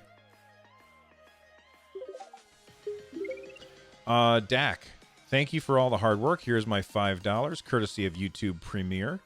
Any hope for Diablo 4? Oh my god, I hope so. I really hope that we get Diablo 4. I don't know that we will. I really hope that we do. Like, I kind of mentioned this the other day. It might make sense for Blizzard not to make an announcement about Stadia support at BlizzCon, and here's why. Everybody's already watching Blizzard at that point. They're already paying attention to Blizzard, right? So for them to make that announcement means that everybody's going to be paying attention to them already, and they're going to be like, okay, look at this. We're supporting it. Okay? However, if they don't make that announcement there and they make that announcement on a Stadia Connect, then they can say, then they get 2 news cycles instead of just 1. So I feel like it's possible that they're just manipulating the news cycle in order to be in everybody's faces multiple times. At least I really, really hope so. But thank you again for the super chat, Dak.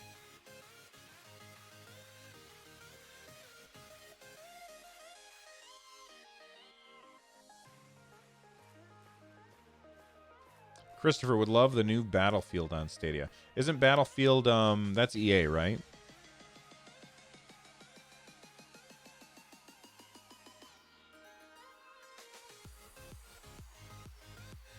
Oh, thank you for the information, Darren. I'm choosing not to be worried. That's my choice. I'm choosing not to worry about it, because if I worry about it, then that doesn't do anything for me. Here's a piece of advice that I'm going to give to you guys free of charge. All right, here's my advice. Are you ready? My advice is, whenever you're worried about something, ask a question. The question is, can you do anything about it? If the answer is no, then stop worrying, because you can't do anything about it. If the answer is yes, stop worrying and do something. All right? If you follow that simple rule, you will be way more relaxed, and life will be better. Sometimes I fall into my own trap, and I don't follow that advice. But most of the time, I think I do.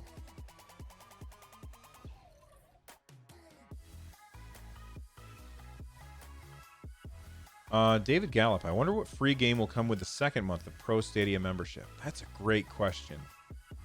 I don't know. EA will still find a way to mess it up. EA does mess things up quite often. I'm not a fan of EA. They do make one game that I like, but it's not thanks to them. It's because DICE did a great job on Apex Legends. Or wait, did DICE make Apex Legends? I can't. What's the Respawn? Respawn did a great job on Apex Legends, and then DICE did a great job on Star Wars Battlefront 2. How many hours have I streamed? Like ever? Gibbo? Ever? Oh my god, so many. So many hours. I spent a lot of time talking to people.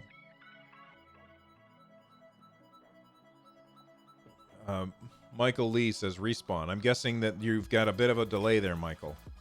Is it Michael or McCall? By the way, I haven't shaved in a few days. I'm getting fuzzy. You guys see my hair coming in? It looks weird. I'm not used to it.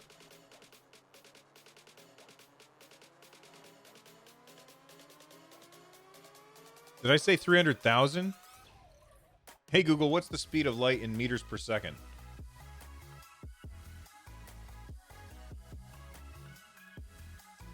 I can't believe I said 1,000.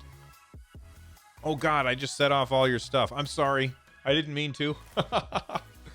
I'm sorry if I set off your Google devices.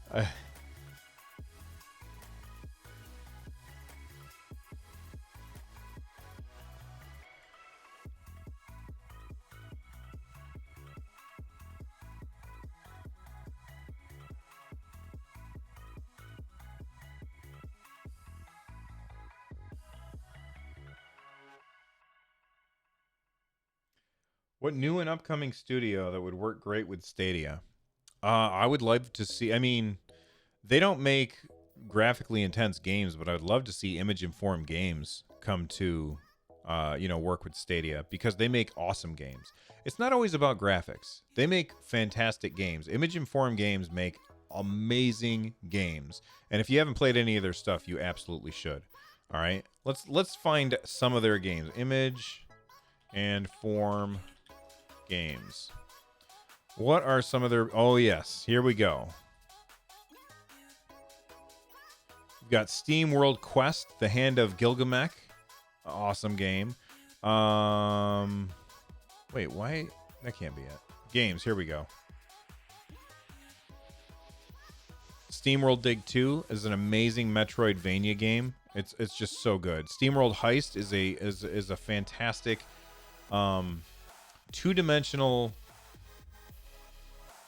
tactical turn-based game. It's so fantastic. SteamWorld Dig is really good. I haven't played as much of that as I did SteamWorld Dig 2. But oh, look at that. They're making a tower defense game. I'm not really a huge fan of those kind of games, but the SteamWorld games are great, and Image Informed Games does a great job with those games. Sucker Punch. Now, I know that studio, but I can't remember what games they make.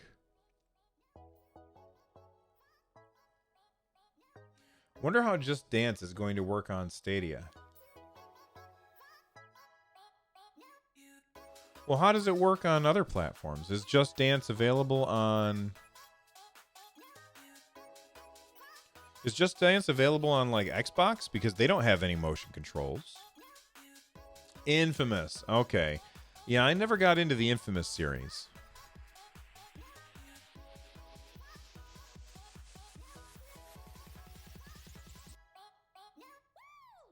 Oh, that's right. They have the Kinect. Yeah. Okay, I forgot about the Kinect. Can you play with your phone as your motion controller on some devices? I've never played Just Dance. I'm not really... I don't care about that. You can use a phone app for Just Dance. So there you go. You could use a phone app for Just Dance on Stadia as well.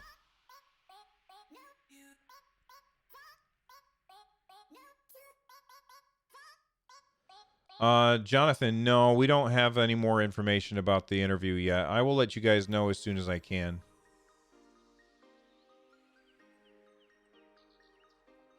I mean, Google did just acquire Fitbit, so maybe you can just use a Fitbit for Just Dance. I don't think that's the reason. Stop. I don't think that's the... Uh-oh, what happened to chat? All right, I gotta have to refresh this. Oh, there we go. Everything's back. What the heck was I just saying? Oh, I don't think that's the reason that Google acquired Fitbit, but it might be like a bonus. Like you may be able to pair your Fitbit with Google Stadia and then play that way. Solo, no, the Google Stadia controller does not have gyros. I did ask John Justice about this. Go back to episode 23 and you can hear his response as to the reason. I don't know if it has rumble, actually. Stadia controller. I just assumed it does, and it never occurred to me that it doesn't. I'm sure it does. It has to. It has to have it. Where's the features?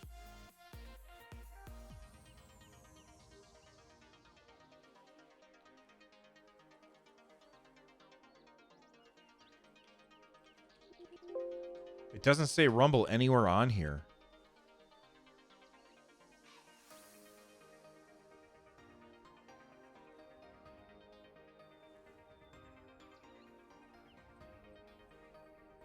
I don't see Rumble on here. Do you guys see Rumble? Here, let me give you a link.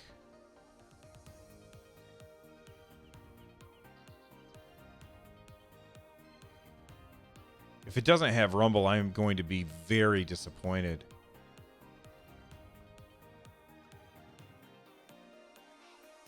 Oh, people who've actually used it have said that it has it. Okay. All right, that's good then. I just don't see it on the website. David Gallup, I am also old enough to see that. You can see my N64 right behind me. You can see it right there. Muhammad, I don't know what are going to be the second and third free games. You know what I bet? I bet it's going to be something that they have not announced yet.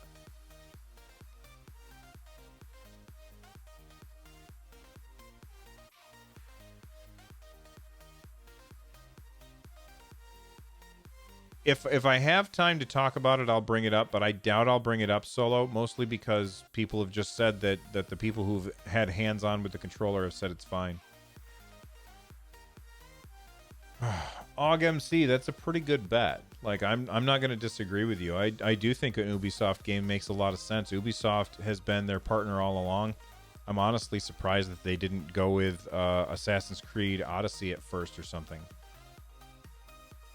Nirike? Niriki? I don't know if I'm saying your name right, but have I ever played Satisfactory? No. I almost bought it about 4 times though. Like I've added it to my cart many times. What would happen if you buy a game that later becomes free? Darren, the same thing that happens on every other platform. If you buy a game, you own that game. If it's then free later on down the road, then nothing happens. You don't get to get that game for free. They're not, or you already own it. They're not going to give you your money back or anything. If I buy a game and then a couple of months later it comes out for free on PlayStation, I don't get that money. And I don't think that we should.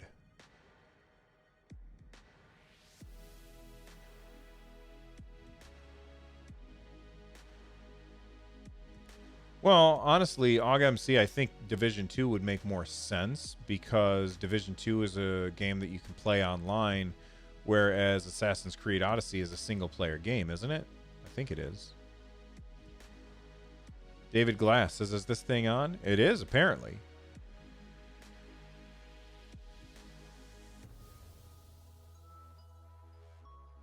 Listen, guys, I'm going to take a break and go use the bathroom real quick. I will be back in just a couple of minutes, okay? So stick around, please.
I am back.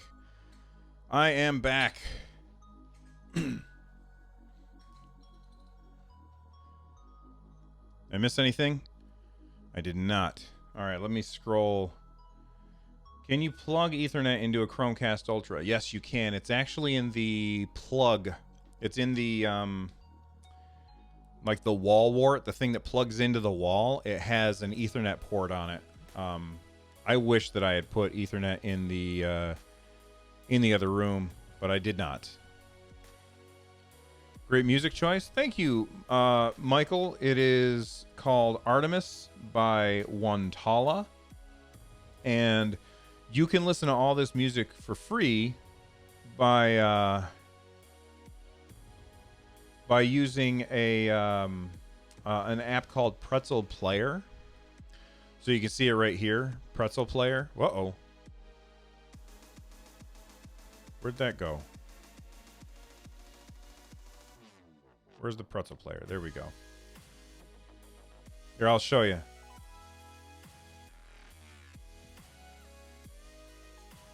There we go. So here's the Pretzel Player. Okay. This is an app you can run on your computer. And it's cool because on the bottom, I can say I want stuff that's instrumental only. I can either allow or disallow music that has lots of swearing in it. I got to link this to my YouTube channel in order to get it to do chat announcements, which I should really do. And then I can also do in YouTube safe mode. So when I'm streaming, it's all the music is allowed. Like this is all music that people are like, that have said, yes, you can use this music on YouTube. And if you look right here, you can listen to all this different kind of music. So like right now, what are we listening to? This is the Happy Station. If I want, I can switch over to the Synthwave Station, which is another one of my favorites. I got 28 hours of Synthwave music on here. So if I click on that, it changes over to Synthwave music, and that's what we're going to listen to now.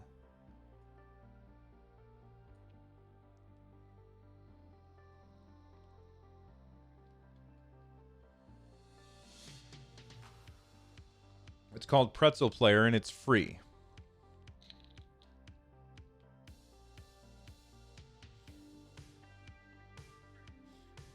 Darren Progue, we really don't know if the free games are going to be older games or not. See you later, Vaxxer. Thanks for stopping by, man.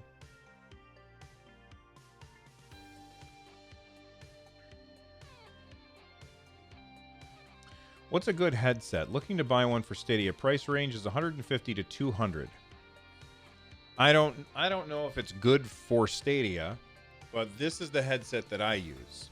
Now it depends on how you're going to play. If you're going to play with this, this will work. This is the, can't remember, SteelSeries Arctis Pro Wireless. It's the SteelSeries Arctis Pro Wireless. It looks pretty good. I think it looks pretty good. It's also super, super comfortable. I like that it's got this this headband here. And it also has a mic thing that you can pull out. So if I want, I can be like blah, blah, blah, blah, blah. But I never use it because I've got like fancy microphone here. It's very, very expensive though. Very expensive. I think this was about $300. The best thing about it is I can take off the side, pop the battery out, swap the other battery in, and it's all held together with magnets. It's just a fantastic headset. I'm a huge fan of it. Max, I have no idea what to think about the shipping date. I'm so irritated with the whole thing. Like, why can't Google just tell us? Like, that's the thing that's driving me crazy. Here, let me give you a link to, if you want to buy that headset, you can support my stuff very easily by buying that headset with the following link. Arctis Pro Wireless.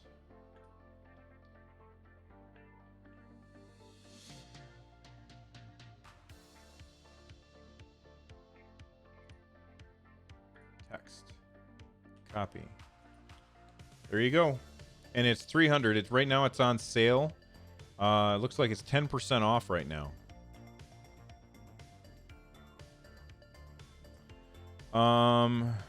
Can you link that headset? Oh, yeah, I just did. Yes.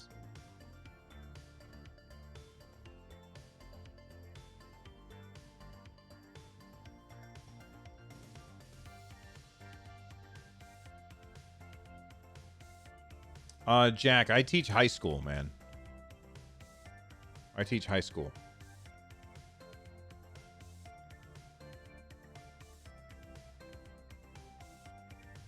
What I'm going to do later today, if I have time, I'm going to try and make I'm going to make a page on runjumpstomp.com that includes all of the equipment that I have so that when somebody asks, what do I have for gear, I can point them there. Are the students at high school talking about Stadia? No, they are not. I don't think that they have any clue what it is. Dax says that explains your patience. How would you connect that headset to the Stadia controller? That's a good question. If you look, I don't know if it'll show up on the camera, but if you look right here, where is it? Right there, there's a headphone jack right there. So you can hook this up to whatever you want, really. At least I assume so. Don't quote me on it, because I have not tried it with the Stadia controller.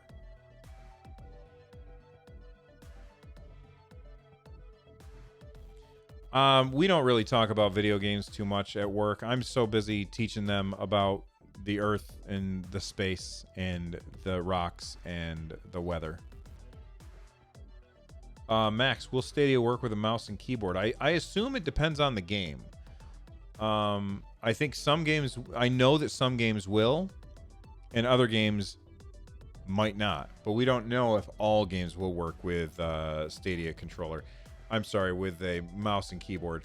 Now, if you want to play on a TV, you have to use the Stadia controller. You can't play on a TV with anything else. Ted A, thank you very much for the super chat. I appreciate it. Love your show. There's so many negative videos about Stadia. It's nice to find one that's positive and truthful. Well, this stuff is just my opinion. It doesn't mean it's the truth, but I'm glad that you're enjoying the content. So thank you for hanging out.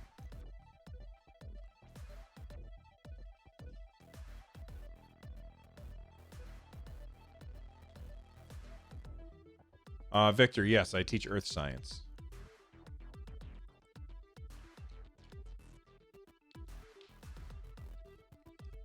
Yeah, we're just about done with our astronomy unit. Am I going to stream at launch or the day you get it? It depends. Let's say that I get it on... Let's say I get it on the 19th. As long as I don't have anything that I have to do that day, then yes, I will stream. But this is very much my hobby. It's not my first job, you know, so I may not be able to. Solo, I believe the Stadia controller does not have Bluetooth, right? It has Bluetooth, but it's disabled at launch, and I don't know why. But later on, they said that they will unlock that stuff as they make changes.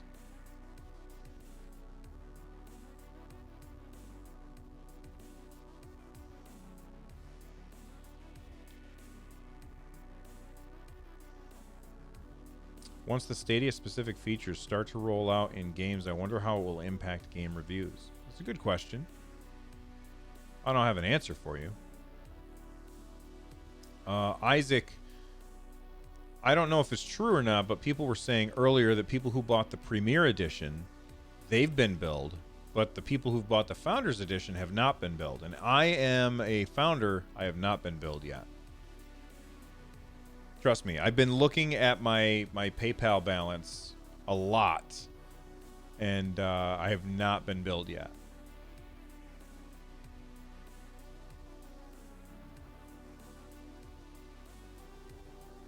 Will we be able to play on launch without the Stadia controller?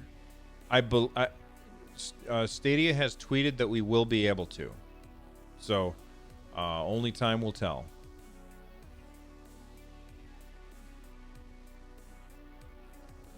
David Gallup, I agree with what you're saying. We don't need Bluetooth. The reason I want Bluetooth is for Bluetooth audio. That way there's no wires to deal with. When I play here in this room, I'm probably going to have wires to deal with, which is too bad. The 11th Cucumber. I love that name. That's too funny.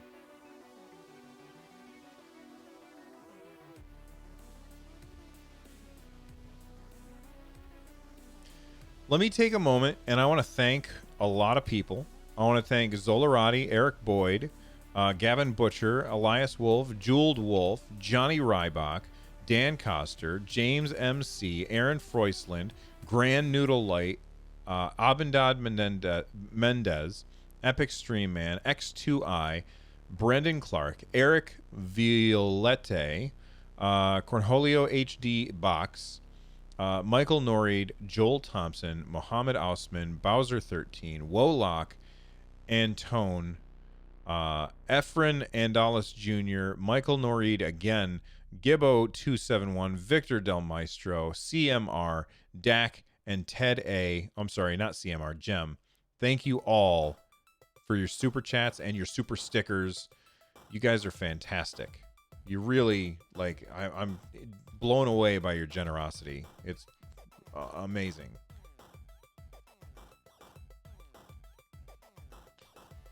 Do I think that Google can really launch Base to the millions of people at one time, or will they roll it out slowly, maybe with an invite system like with Gmail or Google Plus? I hope it's not an invite system. I hope it's just available for everybody, because then jerks are going to be selling invites to Stadia on eBay, and people are going to get scammed, and people are going to get ripped off, and it's just going to be bad for everybody. I really, really hope that it's just say, okay, this is the day that it's available, and it's available to everyone.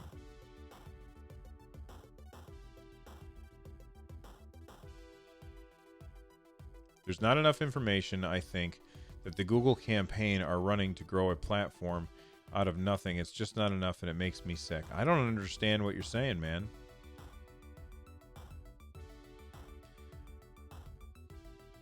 Howdy, howdy, howdy. I'm Woody. Hey there, Matthew.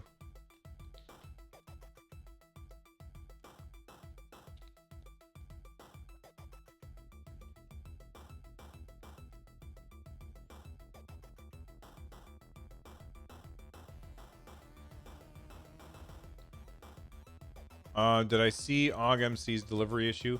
I did not. The chat goes by pretty fast, and I like to look at the camera while I'm talking, so I miss a lot of stuff. Go ahead, Og. You can post it again. Hopefully I'll see it at this time. Just got off the phone with Google. They confirmed that my package was delayed from the 8th or the 11th to the 22nd to 25th due to supply issues. They are giving me a $25 gift card for the inconvenience. All right. Well, then there you go. At least you get the $25 gift card.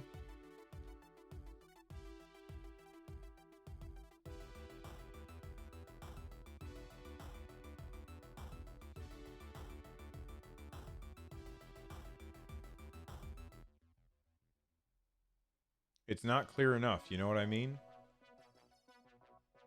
I'm not sure.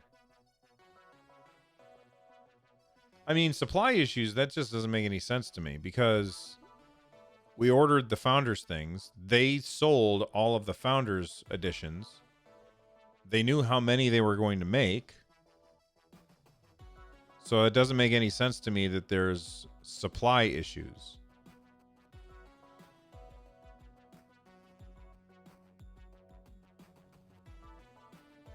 Yeah, Gem, a lot of people, or not a lot of people, but multiple people have run into that same issue, Gem.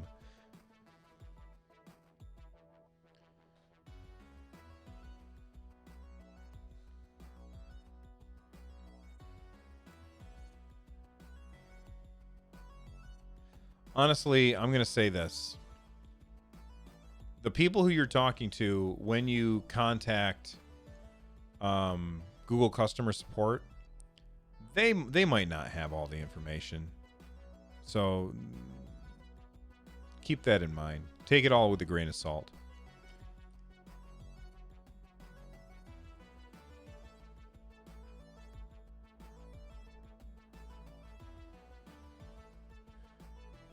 Thank you very much, Jem, for the message about the vibration. I see it now. Thank you.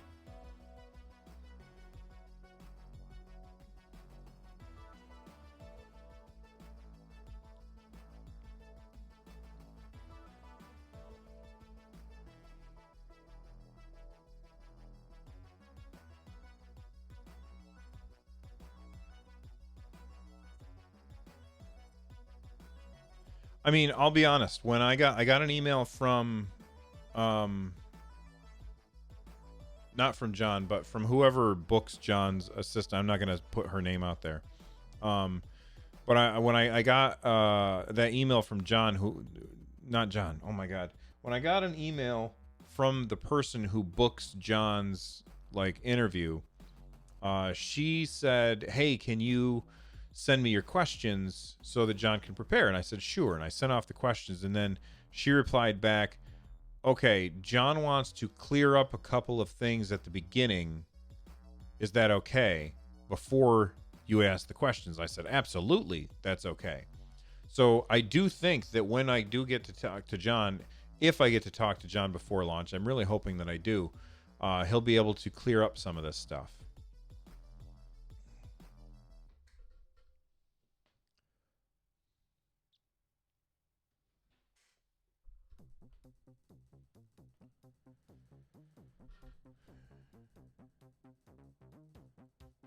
Thank you, Francois. I appreciate it. Yeah, Lloyd and I work really, really well together. In fact, if you haven't already listened to 143 Pixels, I just put out the first episode of 143 Pixels, and Lloyd was my first guest. So if you want to check out that show, you absolutely should. https://anchor.fm/143. All right, click right there and subscribe, and you can hear Lloyd and I talking about Skyrim on the first episode. Francois, yes, I do think that we need more information.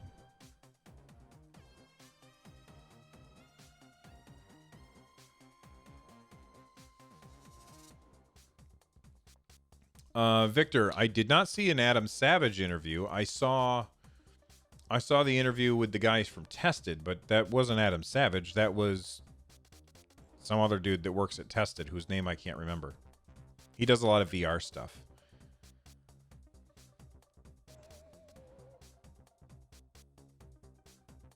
That was Norman? Okay. Mohammed, I believe that there will be more connects after the launch. I 100% believe that. It makes way too much sense. Max, how do you know Lloyd? I don't know how I know Lloyd. Lloyd and I met through podcasting. I kind of talked about it on the first episode of 143 Pixels. Because each episode I talk about how I know the person or why I chose them to be on the show, and then I talk about the game, and then it's the interview.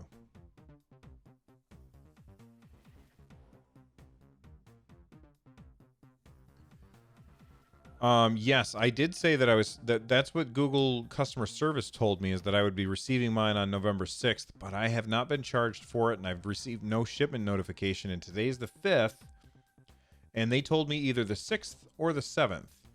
So I don't know what to think. Roniel, I ordered on that day.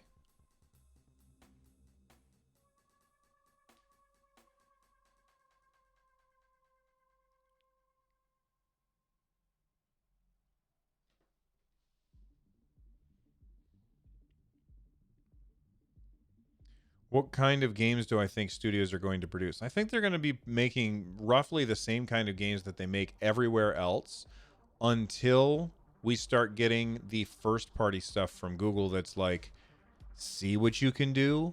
And then people are going to be like, oh, now I understand.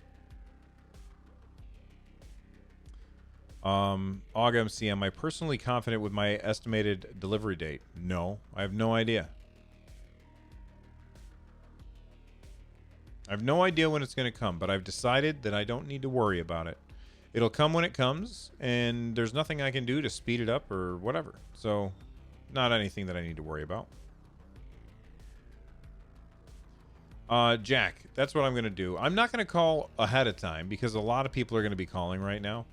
But if I don't receive it on the 7th, then I will call up Google and I'll say, hey, you guys said I was going to get it on the 7th. What gives? And then maybe they'll tell me why, and then maybe they'll give me that gift card like you did. Did I see Call of Duty is coming out on Stadia? I haven't seen anything about that. Is that true? Call of Duty Stadia.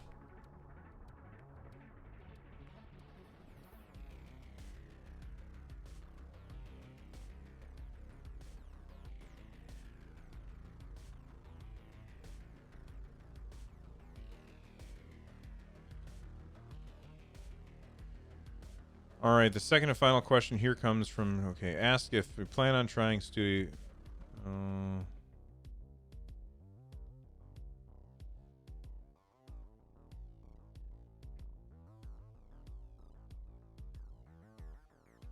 I don't see anything about it. I could be wrong, though. Every time your phone chimes, I think it's an email from Google. Oh, my God.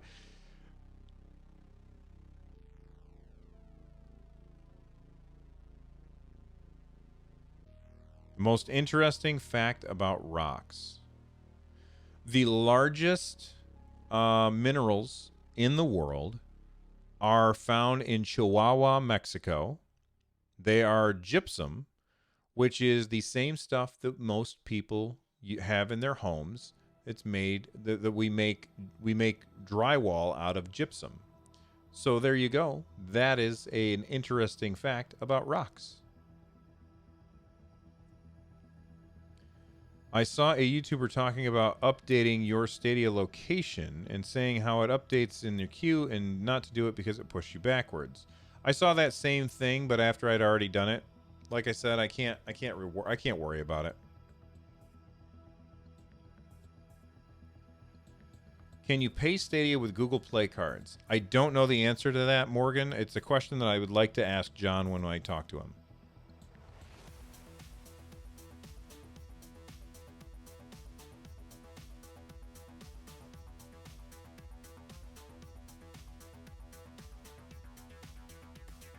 Tofu Terror, I'm Bill.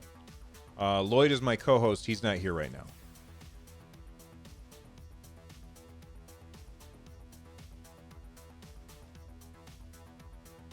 He's only here on Sundays. Morgan, thank you for subscribing. Hopefully I can use that $25 gift card towards Guilt. Oh, I'm so excited for that game. It looks so good. You were joking. All right. Sarcasm doesn't really come across in text, but I don't mind. You need to ask John why the people that ordered the Premier Edition are getting theirs right away compared to the people that bought them from the Founders Edition. Solo, we don't know that that's happening. We just know that some people who said that they ordered the Premier Edition have been charged for it. That doesn't mean that they're getting theirs before we do. Well, I also don't really care if I get mine first. If I don't get mine first, then I don't get mine first. It's not worth getting upset over.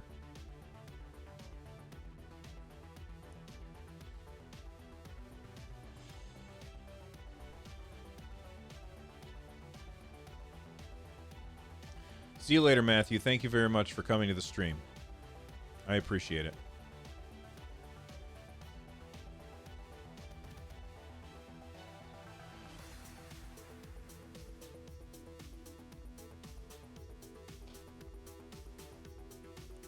Ronnie wants theirs first. It's mine. You can't have it. If you would have one question answered about Stadia, what would it be? As a streamer, my one question that I want answered is when do we get to do the fancy stuff with our streams? Like having a face cam, and having overlays and stuff like that. I want to know when that is, because as a streamer, the idea of streaming a game and not having a face cam, I don't like that. Like, I'm not looking forward to that. I really like streaming like this, so much so that I may consider just hooking my Chromecast up to my computer in the way that I already stream, like on my PlayStation or on my Switch. Like, I may just replace one of those with my Chromecast so that I can stream with my good overlay and stuff like that. Commander Seaton, surprise stream. It is a surprise stream. And thank you very much for the sub, Ronald. If you haven't already, click that subscribe button. Click on the bell so that you are notified when I go live.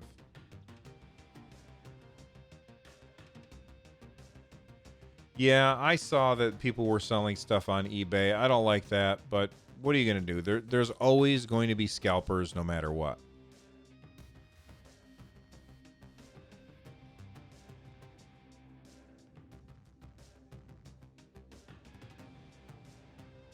No announcements today, Seaton.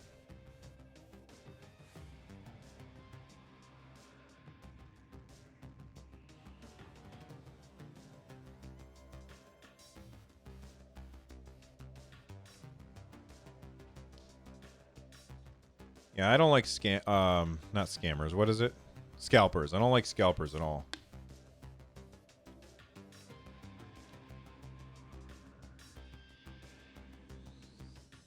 Oh man, my wife made chili. I could smell it down there. It smells so good.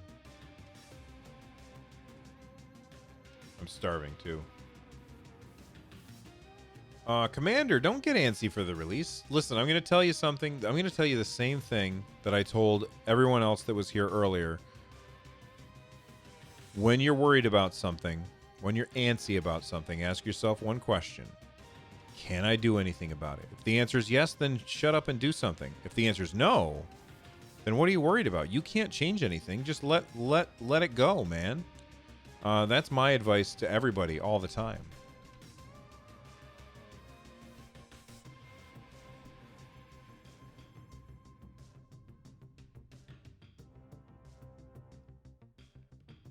Yeah, I can't wait to try it, and I don't have I didn't have the foresight to try out Project Stream, their beta. Me? Oh, okay. I didn't have the foresight to try out their beta, Project Stream, where you could play the Assassin's Creed game, mostly because I didn't care about Assassin's Creed. Not that I don't like it, I just never really played one, so I haven't tried that. And I don't have an Android device, so I can't try xCloud. And I'm not interested in Shadow. And I don't want to pay money for, like, if there was a free month of PlayStation, whatever it's called, I would try that. Nicholas says Project Stream was awesome, no issues. And the thing to remember about Project Stream is that when that came out, they had much higher requirements for your bandwidth in order to have 1080p. And in 1 year, they lowered that a significant amount. I think that they originally said you have to have 35 megabits per second for 1080p 60 frames per second. And then, what point was I going to make? Oh, yeah. A year later, like, we need way less than that. That's crazy how much improved their algorithm is. And that's the thing that we have to remember, is that Google is in the business of encoding video. They encode video all the time. Right now, this video is being encoded. I encode it on my computer and I upload it at 1080p, 60 frames per second, 9,000 kilobits per second. And if you have bad internet at your house, this video comes to you at a completely different resolution and frame rate and kilobits per second, or bit rate. That is incredible that they're able to do that. And nobody else does that as much as YouTube does. That's why I think that Stadia is going to be the best one.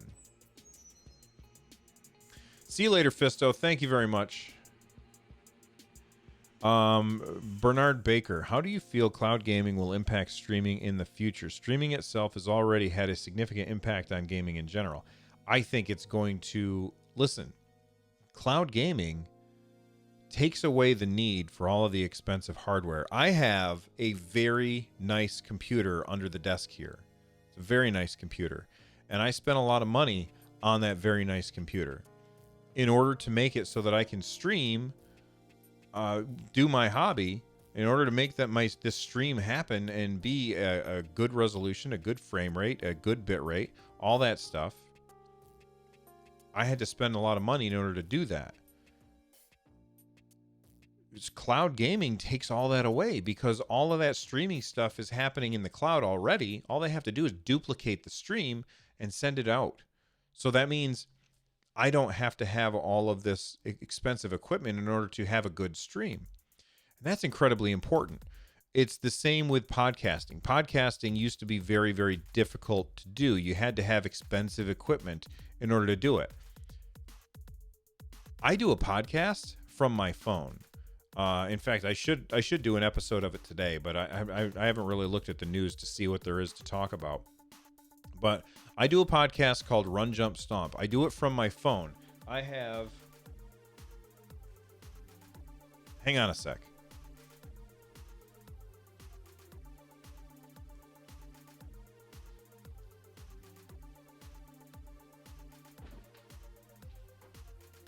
All right, I'm back. So I have this microphone. This is the microphone that I record Run, Jump, Stomp on. This little thing plugs into, it's got a lightning port. It plugs into the bottom of my phone.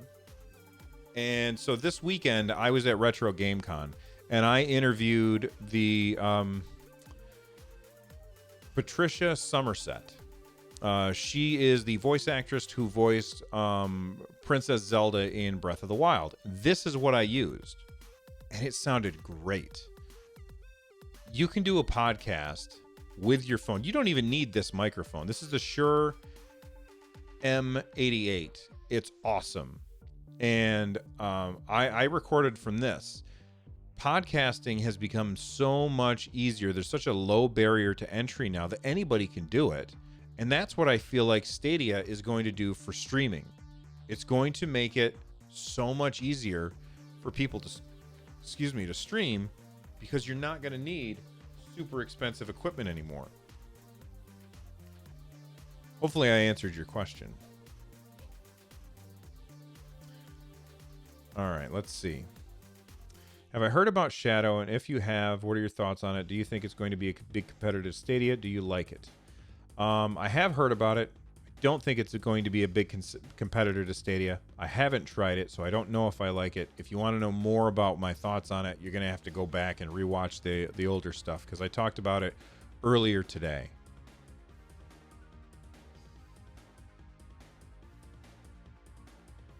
Max, I only have an Xbox 360 controller. Stadia is my way of getting back into gaming.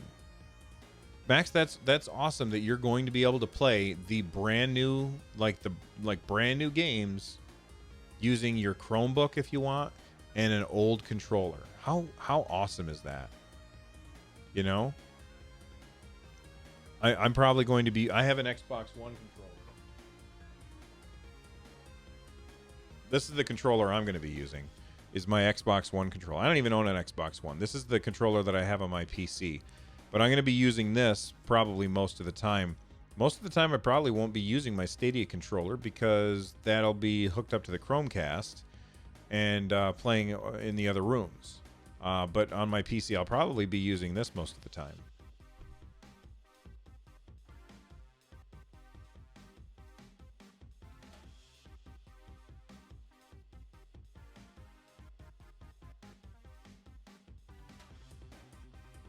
See you later, Ronald. Thank you for stopping in.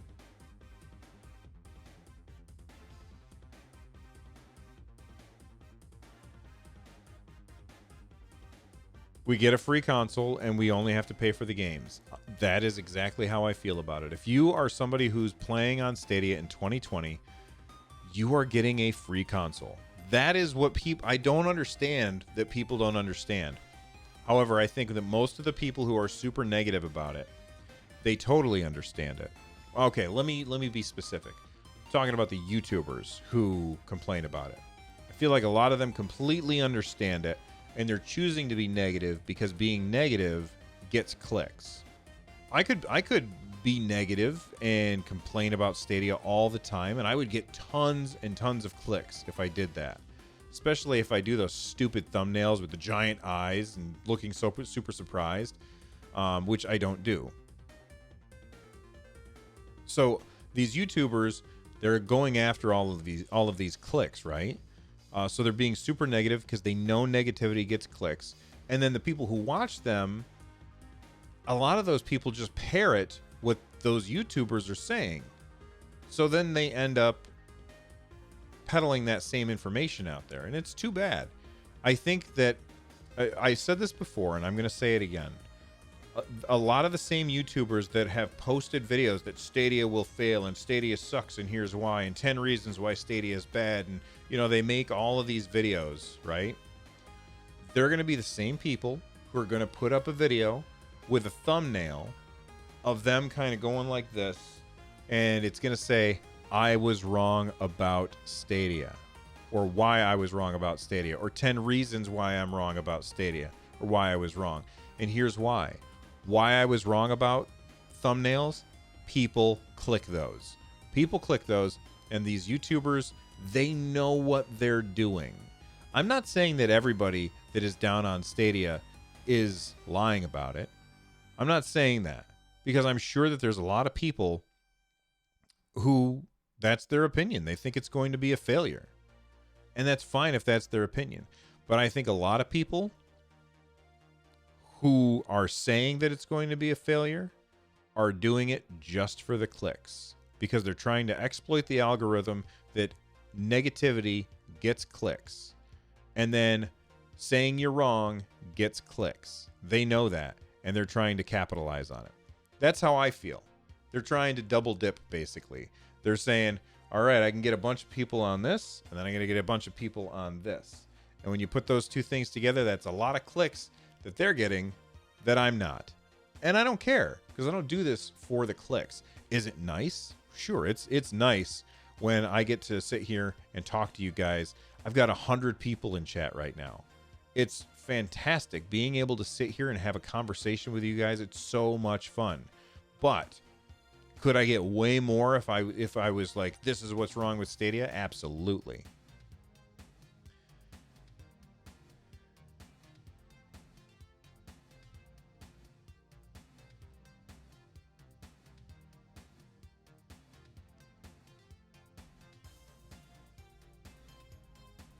I get what you're saying, Jem. People don't want to.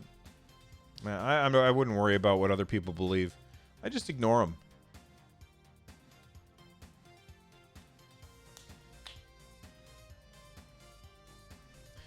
Jack, there is a way for you to change your payment method. Just go to the Google Store, and I'm sure that there's a way to do it. I don't think that. I mean, okay, Ian. Absolutely. There's a lot of people who have a deep-seated hatred of Google. You're not wrong about that. But not all of the people who are being negative about Stadia have a bone to pick with Google. A lot of them make Google content. But it's just profitable. They're just trying to be profitable. They know that the internet's going to forget that they were hating. That's the thing. They know that people forget. People are going to look at their stuff and they're going to be like, oh, look, they're talking about Google Stadia. That's awesome. They're going to forget that they said it's going to be terrible. In a year, nobody's going to remember that.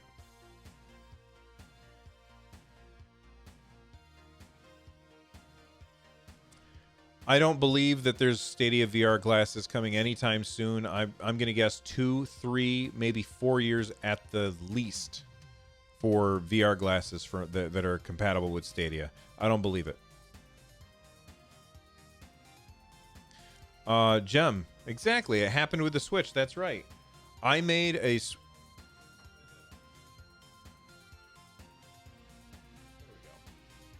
So I made a Nintendo Switch podcast because I saw it and I said, this is going to be huge. I saw the writing on the wall. People are going to want to talk about this. So I made a Switch podcast, and it's incredibly, popular. Right? It's been downloaded over 1 million times. Have I been negative about Nintendo on it? When they deserve it. Have I been positive about Nintendo on it? When they deserve it. That's the way it should work. But everybody was like, "Oh, the Switch is going to be an underpowered joke." The power doesn't matter. That's the thing that people forget, is that when a game runs good enough to be fun, that's what matters. Commander, your daughter wants a Switch? You should get her one. It's awesome.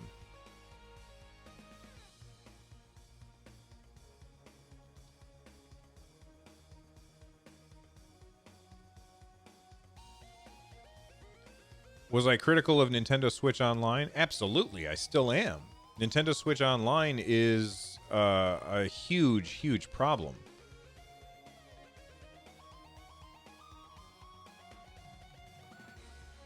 I do think people will try and snipe names. In fact, I worry about getting my name, but if I don't, then I won't, and I'll be okay. I got a couple of different options that I'll pick. AugMC, yes. Nintendo Switch Online is, without a doubt, the worst service in gaming right now. I 100% agree. That doesn't mean that the system isn't good or that the games aren't good, but you're not wrong about the service.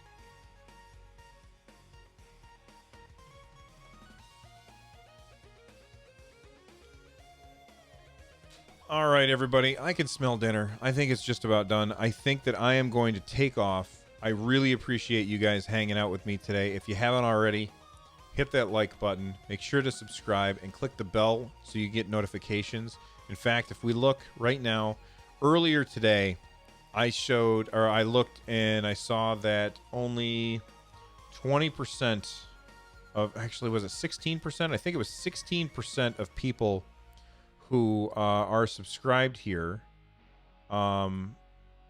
get those bell notifications.